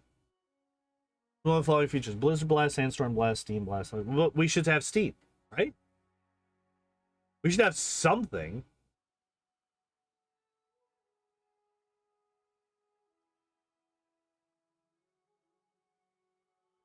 Oh wait, is that why? Is that why you get Earth and then Air? Because Fire and Air can't actually get Cloud. You need Earth and Air to get Cloud. Interesting. No water?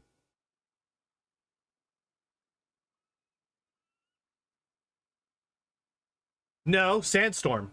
Sandstorm would be Earth and Air.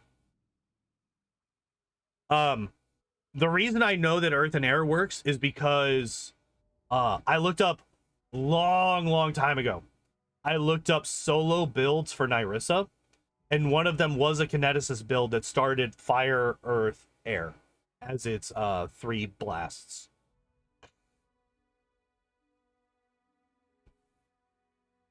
So Sandstorm Blast would be Air and Earth. Yeah. It's just not Fire. Fire doesn't come into Cloud.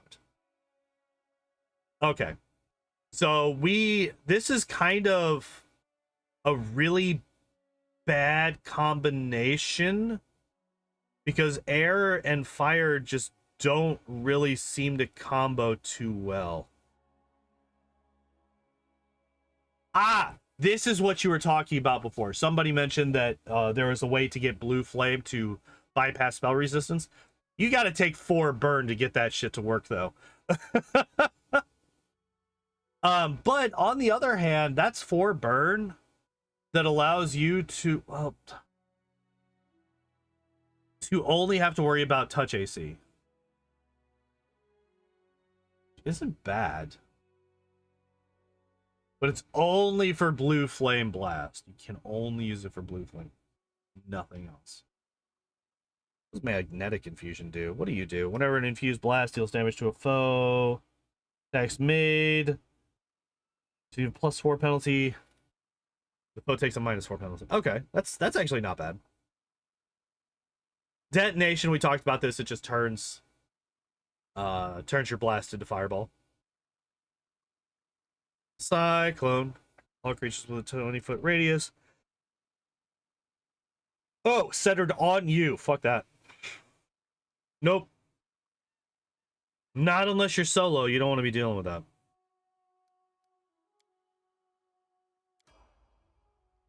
Aerial adaptation. Oh, fuck off.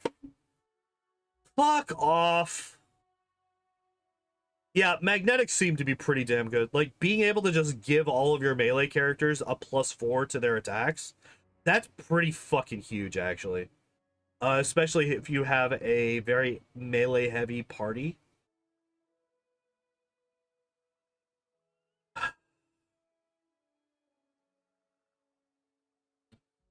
So...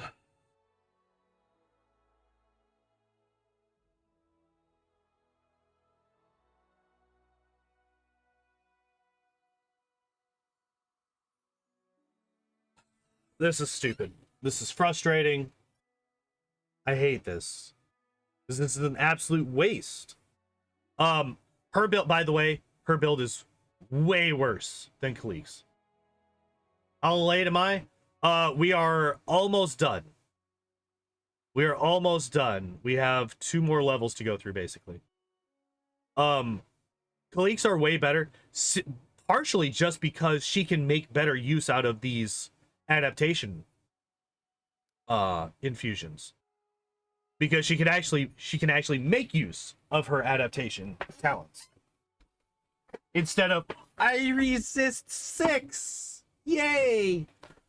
She's like, no. I can resist like 14.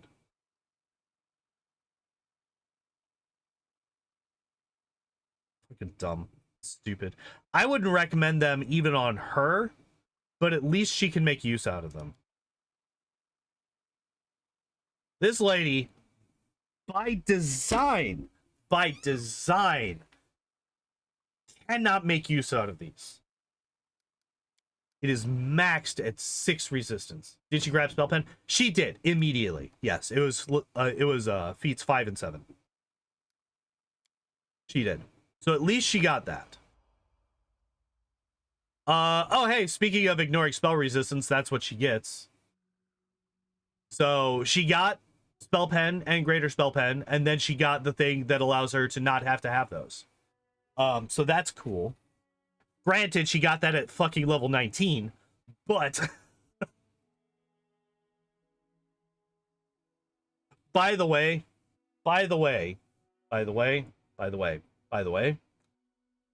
I'm pretty sure the Lantern King is immune to fire damage. And Nyrissa doesn't have spell resistance. Just reminding everybody. Nyrissa does not have spell resistance. So this is useless against her. The Lantern King is immune to fire damage. So this is useless against him. So the 2 final bosses of the game, her final infusion is useless against. Dreadful Carnage at 4, while the best marshals only get it at like a level 11. But no. Also, no, she has a fucking 10 charisma. So, fire kineticist might be. She is not.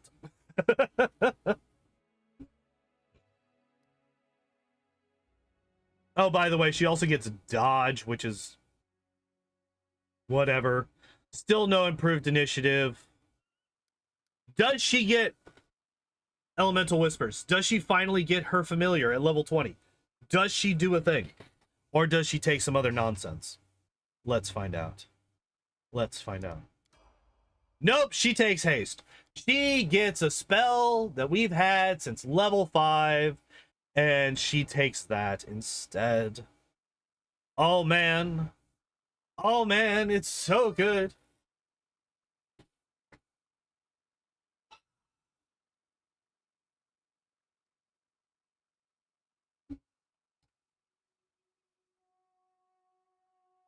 You dodge with the air feats?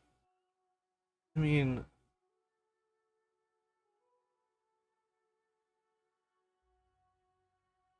yeah, this build is way worse than her sister.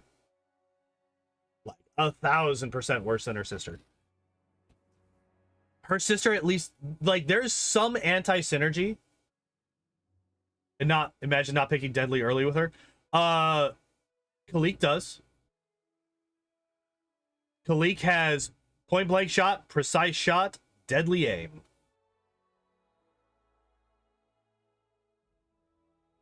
Double slice, not two-weapon fighting. Two-weapon fighting works with throwing it. Okay, I was about to say, I feel like you have to have two-weapon fighting if you're dual wielding, regardless of whether it's melee or ranged. Okay, that makes sense. That, yeah, double slice makes more sense. All right, so yeah, this build was bad. This build was real bad. Way worse than her sister. And yeah, we are going to save. Twins recruited.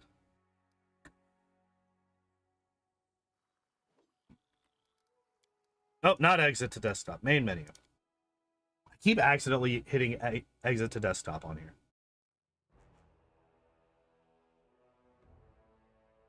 Deadly aim doesn't work with energy blast. Okay, that was actually a conversation that we had earlier. That was actually a conversation that we were having earlier. Because, yeah, Kalikke is almost exclusively physical blasts, and Kanerah is exclusively energy blasts. But they don't specify. They don't specify that one of those is affected by it and the other one's not, which is fucking bullshit. Because somebody like me, who makes the logical choice, like the logical assumption that a ranged attack is a ranged attack. Therefore, all ranged attacks should benefit from deadly aim, which is a feat that boosts all ranged attacks. I don't know. Maybe that's just me, though.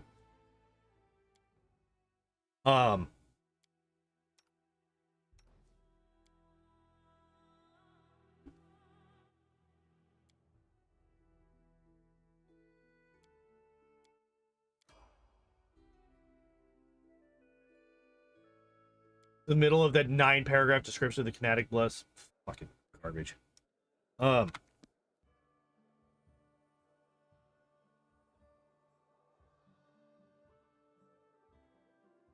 Yeah, it's like it waits long enough for your eyes to glaze over before it says it.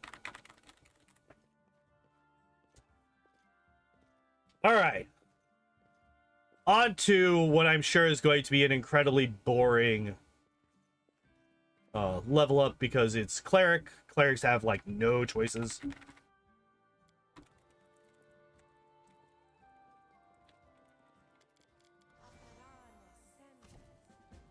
All right, let's take a look at this person. Strength of 8, Dex of 16, Wisdom of 16, Charisma of 18. So they forgot how to, the Yu-Gi-Oh player confirm he doesn't know how to read? I don't know. Yu-Gi-Oh players these days need to read books before they can play their fucking cards. Like this character portrait. I never actually looked at it. Like, closely. I just kind of like, yeah, it's a gnome lady. Or a halfling, I guess. Yeah, that's actually, that's not a bad portrait. I like that. All right. So, let's find out. Touch AC, spell resistance applies, no deadly aim, no strength to him. Yeah. Halfling. All right. Let's see what we got. 8 strength. Yes. 16 dex. Yes. Con is 10. Intelligence is 10. Charisma is 16. Or sorry, Wisdom is 16, Charisma is 18. Okay, yeah. Guys, it's an actual 25-point buy. Oh, yay! This stream is being fucky again. There's nothing I can do. I just get to wait and sit here and stare while my internet continues to be fucky. Kind of just gave up at the end. Kind of like my internet's doing right now. So I'm just going to continue talking and just saying nonsense words so that at least there's things happening.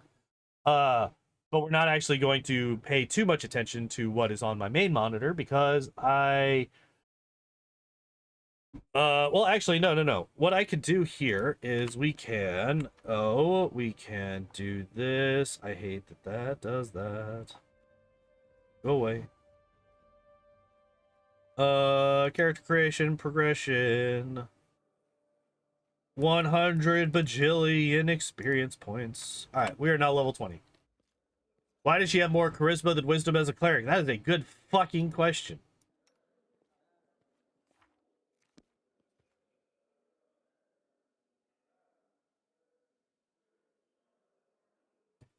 Guys, were you aware? Were you aware that there's like no choices for clerics after level 1? Did you know that? Did you guys know that this is going to go so fucking fast because there's like no choices after level 1 for clerics? It looks like we're fairly consistently over my norm. Nope, never mind. As I was saying it, it's like, nah, we're going to cut the bitrate in half. For like 2 extra channel extras per day. Well, what if there's the mythic? Oh, wait. Oh, wait. There is no mythics. Oh,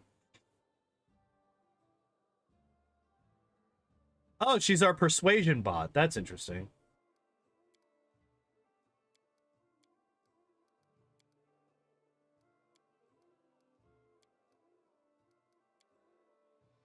All right, what do we got? Selective channel. I need to stop. I need to stop looking at it. I need to stop looking at it so that once I could do this once the internet stabilizes. I need to stop. Am I winning? Kinda. What's up, Spartan? My internet's being all fucking stupid. But we're doing pretty good. We've made it through 2 of our 3 and we still got 45 minutes left to go. Then I get to go and get ready for work. Hooray. But it is my Friday, so that's nice.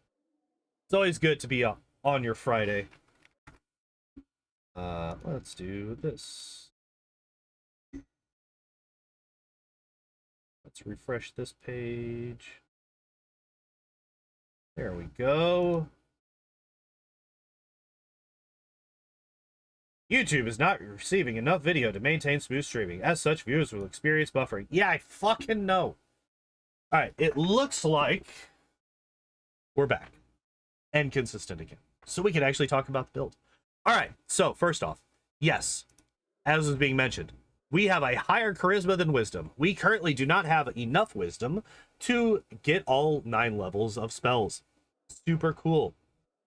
Now, granted, because we don't have a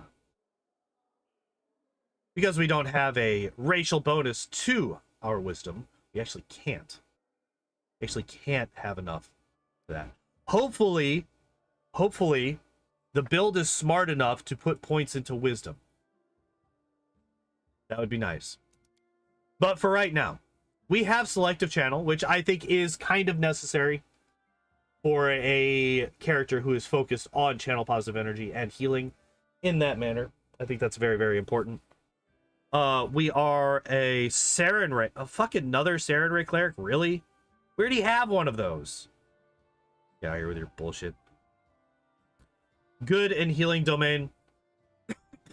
You can't do that. I'm dying. One more that cares more about healing her allies. That doesn't matter. Doesn't matter. Fuck your backstory. Be mechanically good.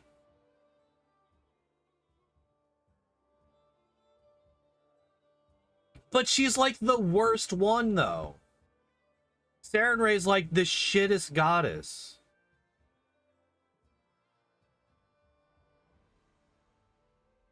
Like, literally, she spares the giant evil that will end the universe. She's like, maybe he could be redeemed. Like, no! It's a giant universe-eating spider god. Kill it. Fucking idiot. Literally every other god's like, no, no, no. Murder. Kill. It's weakened. We beat it. Stab, stab. She's like, no, no, no, no. You can't kill it. It's helpless now. We just gotta lock it away in a prison that it'll break out of eventually and then murder us all. Alright.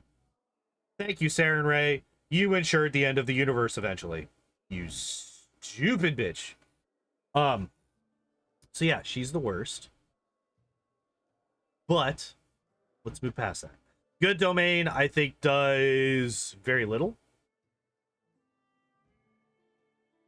She didn't kill it because it can't be killed. That is not the story that I've read.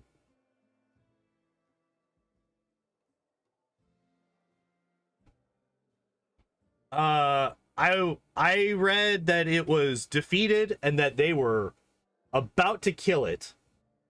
And that Saren Ray's like, no, you can't because it's helpless and stuff. We can't kill it. I think she says that, like, it's not that it can't be killed. It's like she thinks that they can't kill it because that would be bad. That would be an evil act to kill it. Because she's all about fucking redemption and all that bullshit. And regardless, even if they can't kill it, they should have fucking tried. It's not like you can't kill gods. Eridan is proof of that. Gods can die in...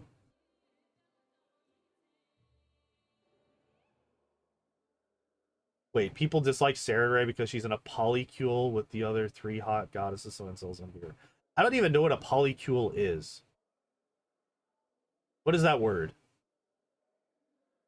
No, I hate her because she's an idiot that spared the evilest god, evil creature that's ever existed.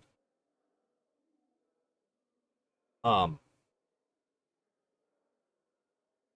anyway, good Domain. What does this do? You touch a creature as a standard action, granting a secret bonus to attack roll, skill checks, ability checks, save throws equal to half your level. In the class, they give you access to the domain for 1 round. You could use this ability or 3 plus your wisdom on. Poly relationship. Oh.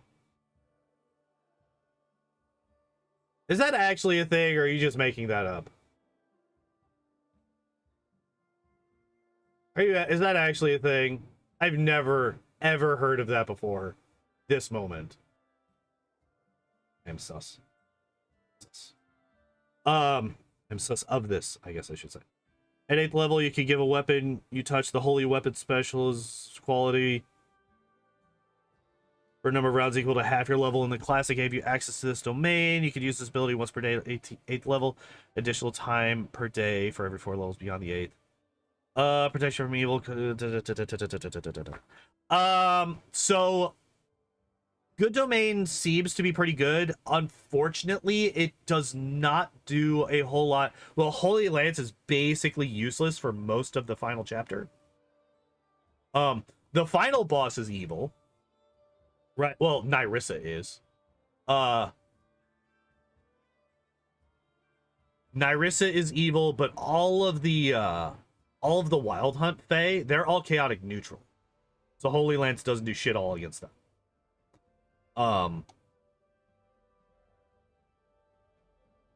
The sacred bonus on attack roll, skill checks, and ability checks.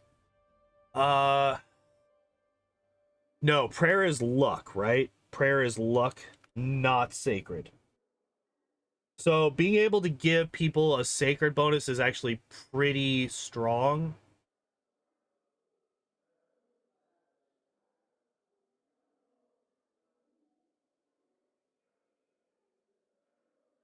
So this, I think, is probably better than Holy Lance, just in general towards the late. Although a lot of enemies in this game are evil, right? You fight a lot of undead throughout. Most of the final bosses of most chapters are going to be evil. Like I said, even Nyrissa is chaotic evil. I think the Lantern King is chaotic neutral. I don't think he's evil. I think the Lantern King is chaotic neutral, so it wouldn't help against him. But yeah.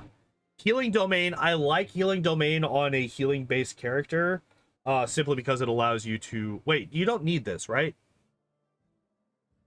You don't need this to swap your spells to healing spells. That just happens naturally as a cleric. So maybe not. Never mind. Because the save domains is Tristan, funnily enough. Oh, man. Maybe we should compare the two builds.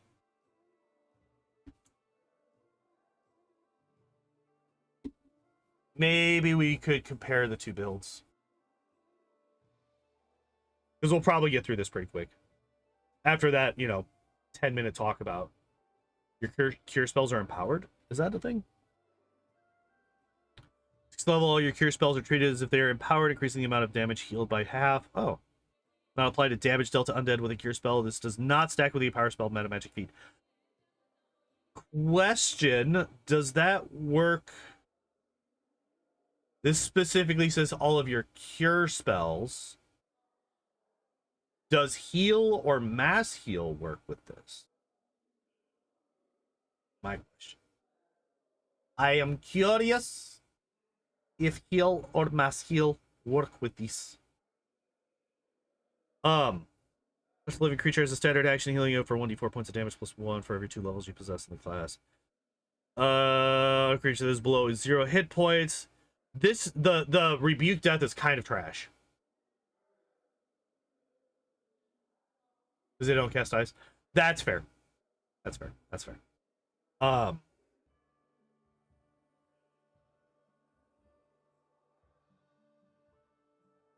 Always change it for the fire domain. Yeah, I think the fire domain is probably better. But I couldn't say for sure because I don't remember it. Yeah, channel positive energy, healing domain, good domain. Yeah, that's just the thing. Yep.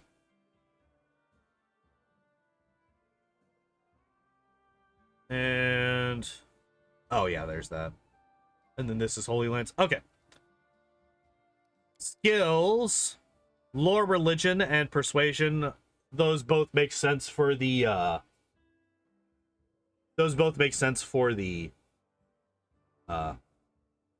character, and also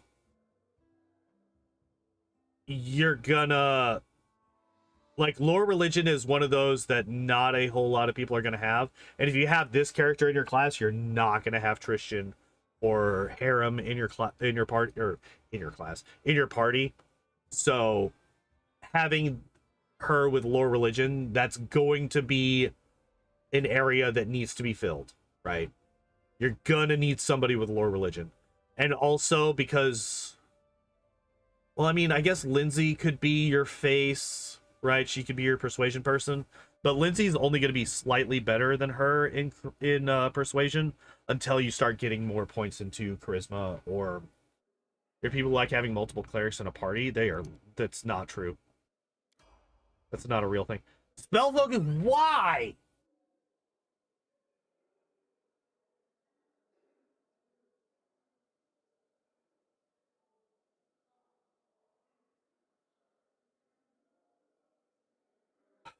All right. We've already fallen off the cliff. It's already done. Why? Why this? Didn't we do this with fucking Tristan? What conjuration spells outside of the healing one?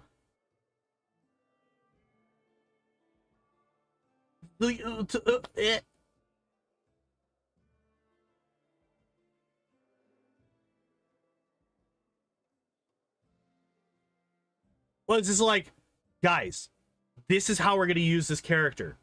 This is how we're going to use this character. We're going to only ever damage people with cure moderate wounds and cure light wounds. Yes, they are both conjuration, but neither of them require their DCs to be increased. Neither of them requires spell focus. And there are at this point 0 spells that this character has that can benefit from spell focus conjuration. Now, if they go for augmented summoning and superior summoning and all that shit, fuck it, I guess, whatever. It's still shit. They're still not good spells. Don't waste 3 feats to make something that's not great kind of okay, maybe. Spell specialization, cure critical wounds. Get the fuck out of my... No! Banned. Banned. Get out of here. Yeah, level 4. She is boosting wisdom, so that's good to see. We are going to end on an odd number because... So Owlcat started off not knowing that you should start with at least one stat at an odd number. And then they remembered it for like 5 characters, and then they forgot that again. That's how Owlcat worked with their stat lines with their characters. They realized that was not a good thing halfway through Kingmaker, and then by the time they got to Wrath, they forgot again. Meta Magic extends. I mean, that's fine. Extend is actually fine with a buff character. You're going to be casting a lot of buffs. The stronger ones are going to be very short, rounds per level. So having prayer that's extended is very nice. Also, being able to extend the long ones so that you have to cast them once at the very beginning of the map and then you never have to cast them again. That's also very useful. But let's take a look at what level 3 spells we have. How many conjuration spells do we have here? We have 1, 2, 3, 4, 5. Guess how many of them are offensive? 0. So spell focus conjuration is still completely fucking useless. Healer's blessing. Oh man, we got that thing. Cool. Extra channel, Cleric.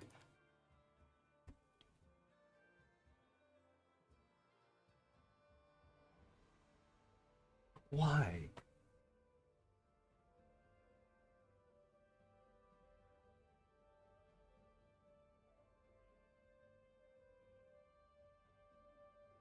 Let's take a look at level 4 spells. How many of them are conjuration? Neutralize poison. So we got 1, 2, 3, 4, 5.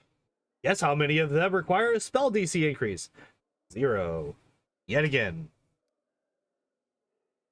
She's gonna be the best zombie killer. I mean, that's basically all she fucking does. Like, why is this a thing? Why did you pick this at level 3? Why did you pick this at level 3 if you're gonna do literally nothing with it until at least level 9?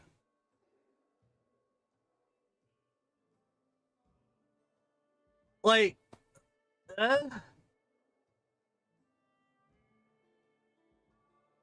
I don't get it. What is this? It's fine. Yeah, nothing happened. Let's take a look at what level 5 spells she's got. How many are conjuration? 1, 2, 3, 4, 5, 6. 6 conjuration spells. How many conjuration spells are offensive? We got one! Ladies and gentlemen, we got our very first offensive conjuration spell. Are you kidding me? It's not even... whatever. We got our very first offensive conjuration spell. Oh my god. We only had to wait 6 levels to be able to make use of the feat that we took at level 3. Isn't that incredible? Isn't that great? We can now use Vine Trap and have its DC increased by 1. Super cool. Super great. Also, reach spell. Now, okay. As much shit as I'm talking right now, reach is actually pretty alright. It allows you to use your cure spells at a range. At the very least, it allows you to not focus on having to run up to people to heal them. That does require you to prepare those cure spells as reach spells, though, so... I don't know. I legitimately think, like, I think Owlcat has the same problem that I do. What the fuck do we do with these clerics? How do we build them? What do we do with them? So they're just, like, fucking throwing darts at a board. And they're picking their fucking feats like that. Because This is just all over the place. Selective channeling. All right, that makes sense. Spell focus conjuration. All right, are you going to do anything with that? No. Meta magic extend. Okay, that kind of makes sense. Extra channel cleric. This is the feat that you take when you can't think of anything else to take. This is literally a filler feat. You only take extra channel cleric if you have no idea what the fuck you're doing with this build. That's why I take it. That's why if I have a cleric in my party, you have like 4 of these. You have like 4 extra channels because I'm like, I don't fucking know. What do I do with this person?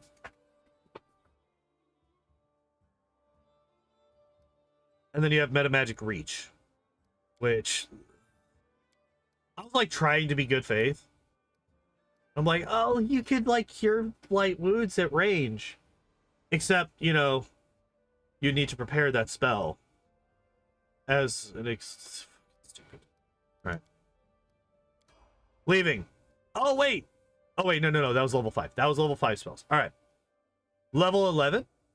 Do we finally make better use of spell focus conjuration at level 11? Fucking no, we don't. Fucking no, we don't. We got quicken. Okay. All right, let's take a look at those level 6 spells. We have 1 whole use of spell focus conjuration, and I'm gonna do this for every fucking level. I don't care. All right, so we got 1, 2, 3, 4, 5, 6, 7, 8. Wow. 8. Rare cure spell is not the worst thing, except for the fact that she can spontaneously swap any single one of her spells into a cure spell of that level. So there is 0 reason for her to ever prepare a cure spell. Quicken summons. All right, so we have level 6 so that we can quicken summon. Where the fuck? This. Would you let me... We could summon a wolf or a couple of dogs that will get fucking one shot. Or small elemental. Oh, that's right. That's true. We could summon a small elemental.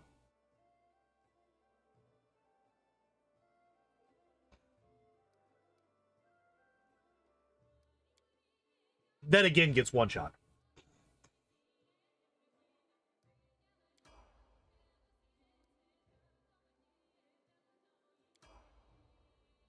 Oh my fucking god.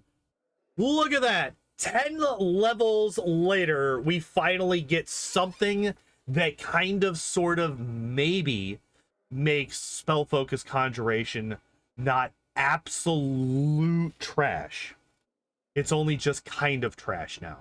Just mostly trash. It's not absolute trash now. Oh, by the way, Chains of Light and Joyful Rapture both... Oh, wait, no. Joyful Rapture is a buff spell. Never mind. Chains of Light is the only... So that's 2 offensive spells that take that make use of that extra DC, by the way. So that's 2 of them. Do we have any at level 7? I don't actually know if we do. Nope. 1, 2, 3, 4, 5. 5 conjuration spells, nothing that increases due to the save DC. All useless. Now, granted, yes, the summons are better now, right? We gotta augment summons. We gotta be fair. They now have a +4 strength and con. That's fair. That's fair. Now, granted,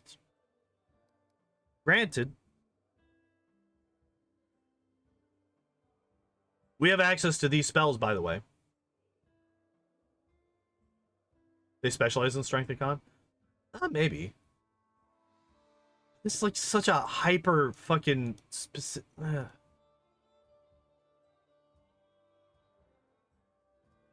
Like, by the way, guys, you could also just... I mean, I guess it saves a couple of spell casts to buff your summons, but you could also just, you know, do this instead of using multiple feats to get the same, especially since you have extend. You know, summon elder elementals. No, you can summon greater elementals. Thank you very much.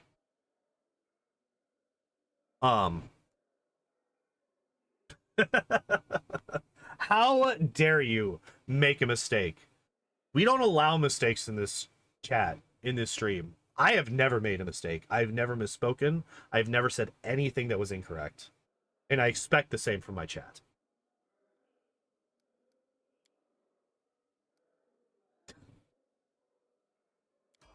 I don't know why this build has me so fucking sassy. I don't know why. But, oh man, look at that. We finally got it. 12 levels later, we finally make full use of the spell focus conjuration. The play is to extend summon stuff right before combat and then mass buff them also. Easy with, yeah.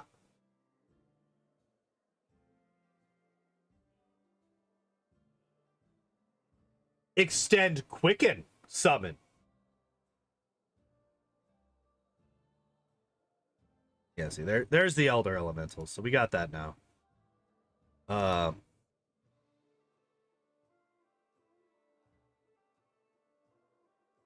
my god, we got a third spell. We got a third spell that makes use of the actual DC increase of spell focus conjuration. Oh my god, imagine, and this one's actually not a bad one. This one's actually not a bad spell. Even though it's evil chaos. Fuck you. The enemies are not towers of AC like him. Oh, God, yeah.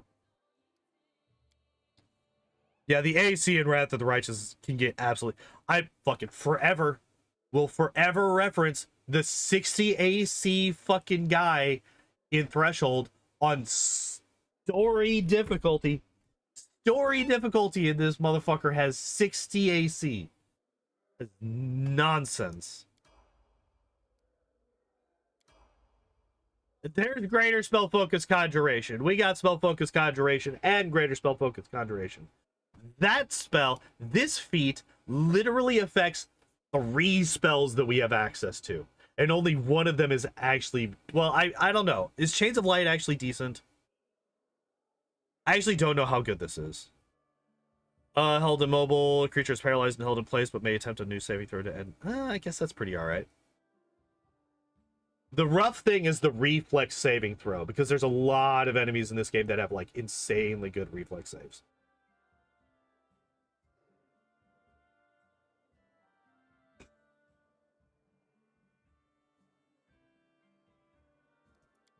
I would like to say that I can't believe that they actually took greater spell focus conjuration. But we've been taking fucking filler feats since level 7. So, fuck it, I guess. You can coup de grace somebody in Chains of Light, yeah. Because they are helpless. This is true.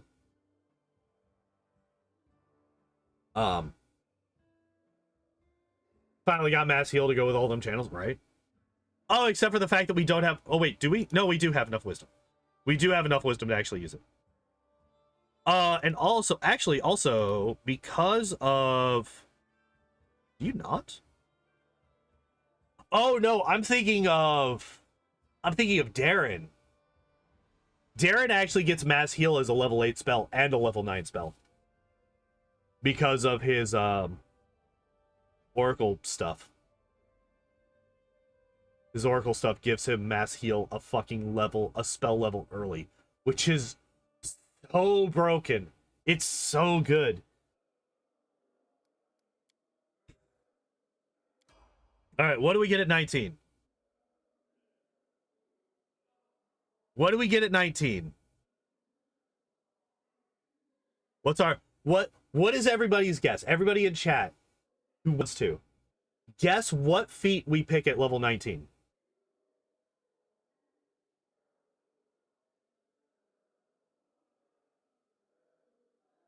Really?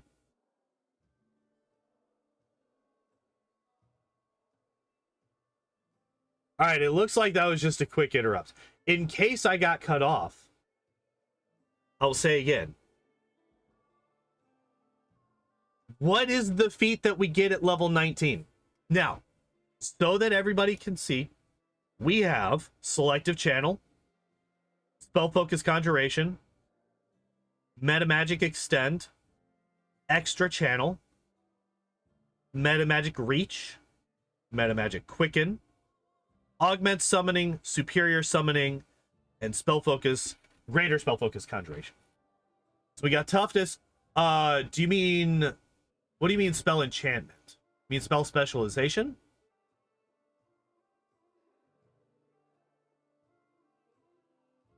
Mr. Matt? You mean Spell Specialization?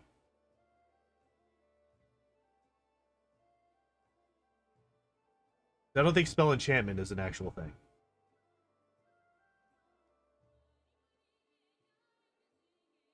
I am guessing Toughness as well.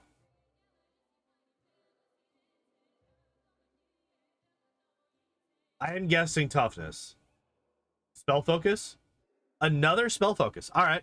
So we got a Spell Focus and 2 Toughnesses is the guessing. All right, let's find out. Toughness. Yep, there it is. They did it. They couldn't fucking stay away. They almost made it through an entire build, but they had to throw it in at the very end. Of course it's Toughness. Of course it's Toughness. It's Owlcat.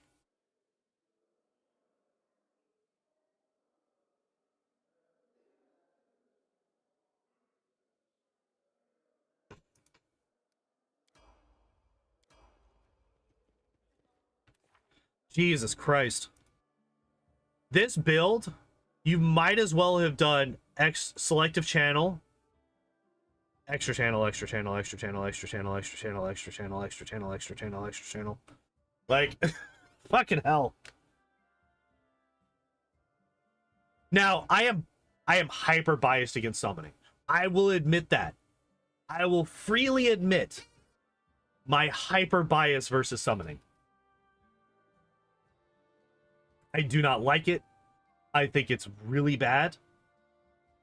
I don't think it's worth it the vast majority of the time.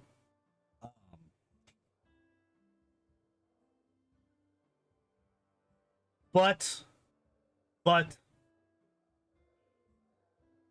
maybe that's just a bias on my end. Probably is.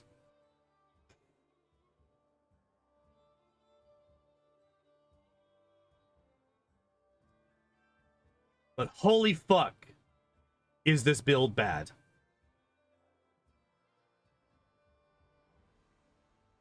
Like, what is she quickening? What spells is she quickening? What spells does she have to get out right away? What spells does she have to get out right away that she has to prepare for ahead of time? This isn't like a spontaneous caster where it's like, oh shit, I need to do this.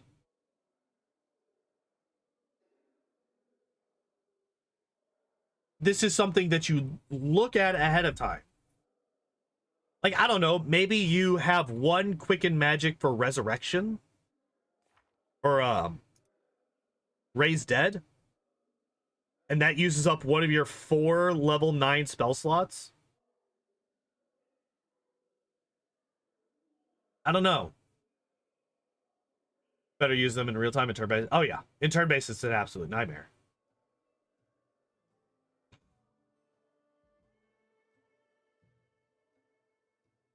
I still stand by the only good spell for summoning is Animate Dead. It's also the only spell that's not words. The only spell that's not, or the only summoning spell that's not full round action. Which is why it's better than all the others.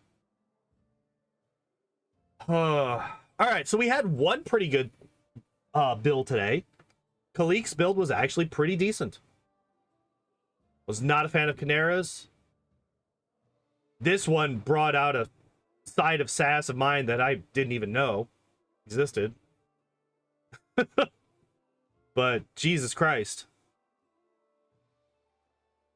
Also, this is something that I actually am not sure of.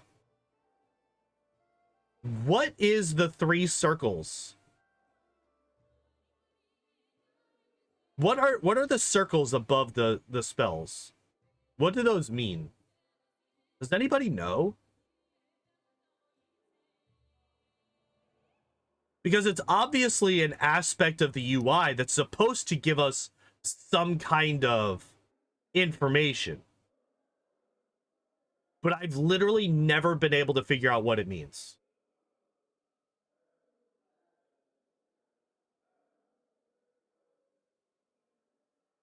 The meta magic that spell can affect or accept. Oh, okay.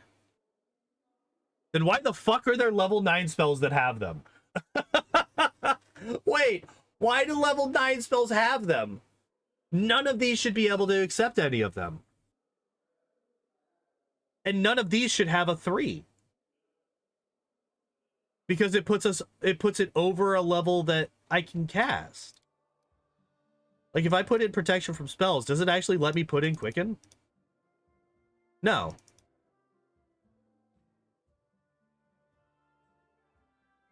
Because rods? Oh. That's fair. That's fair. That's fair. That's fair. That's fair. I always forget about those. Because I don't play these games. It's been a long time since I've actually played these games. And it's been way longer since before I, or since I last actually, used a meta magic rod. And by that, I mean, I don't think I've ever used one. I tend to forget that they exist. Okay, but that is fair. That is completely fair that they're there because of meta magics.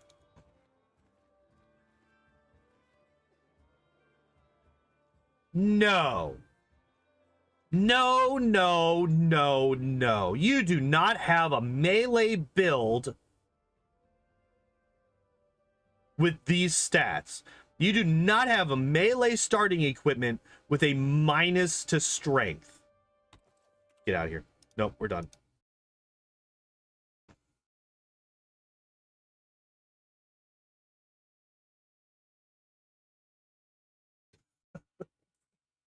Nope. Fuck you. That's retarded. It's the dumbest shit. Why? Why would you do this? Not even weapon finesse. Yeah, that's a feat that they could have taken. Give her to quicken meta magic and get weapon finesse if you're gonna have her. But also, she's a fucking tiny little creature who's your healer. You don't want her in melee. Give her point blank and precise shot at the very fucking least. Jesus.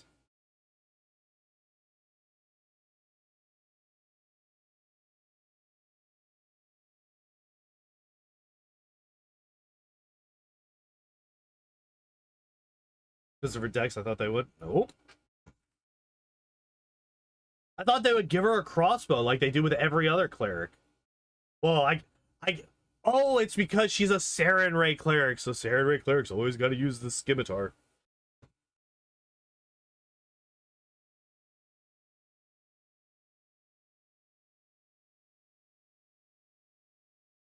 Fucking stupid is what it is. It's fucking stupid is what it is. Scimitar are great melee weapons. Unfortunately, if you have literally no skill in melee, that doesn't matter.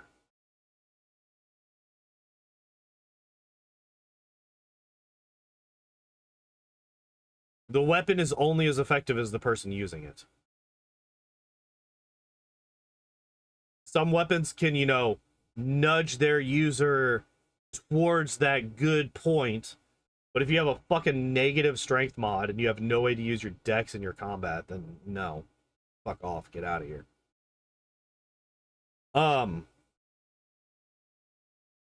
Speaking of, I need to get ready to go. 10 till really is tradition 2.0. He also has a negative. Yeah. It's like I said, if we had like another 10 minutes, I would pull up my other save file and go through Tristan and compare the two builds. Because I'm very, you know, fuck it. That's what we're doing. That's what we're doing right now. We're gonna do this. We're doing this. We got 10 minutes. We got 10 minutes. We got time. Let's compare the build that we just had to Tristan's.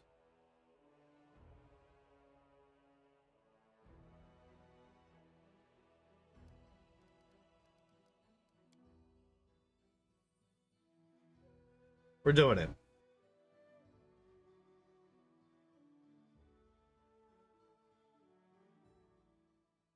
Come on. There we go. You. All right. Selective channel. Extra channel. Metamagic extend. Spell focus enchantment. Spell focus enchantment. Metamagic reach. Toughness. Metamagic quicken. Combat casting. Great fortitude. Okay, so actually there is actually a fair bit of difference. There is actually a fair bit of difference. Fine, I fucking guess. But yeah, literally the only feat that even slightly hints at what's her fucking face? Yadmilla being in melee combat is toughness at level 19. Which again, a lot of people probably don't get to. A distinction without a difference. Well, like the funny thing is, spell focus enchantment, greater spell focus enchantment. Let's take a look at a spell book. So we do have Bane. That's an enchantment spell that requires a saving throw. You know, Haze of Dreams requires a saving throw. Okay, so we got 2 at level 1.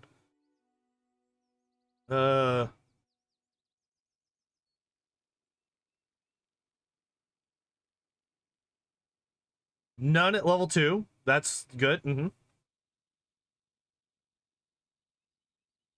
Prayer requires a save, so we got 3. And this is a spell that we're going to want to cast at the beginning of the fight, so yeah, okay. Forced Repentance, which we'll take a look at now. Info. Does not have the evil subtype to momentarily reflect on its past actions and to overcome by group. Drops prone. Okay, so he does make them go prone, so that's actually pretty decent. He has hold person. Scroll down. Wait, what?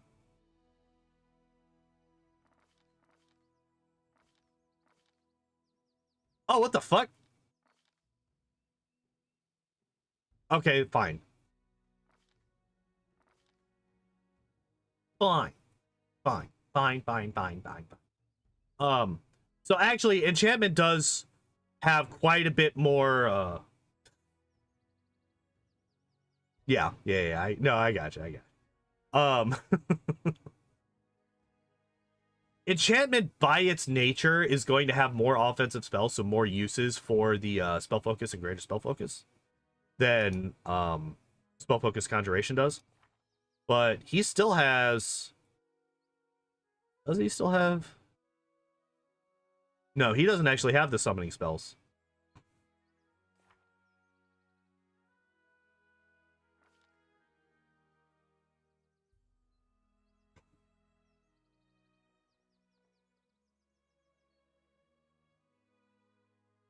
So none at level 6.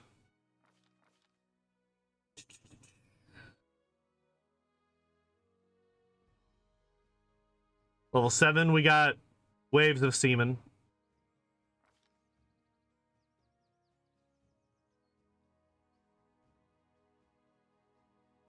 Euphoric Tranquility. He doesn't have Spell Pen, that is a problem. True. Does not have Spell Penetration. And then Overwhelming Presence at level 9.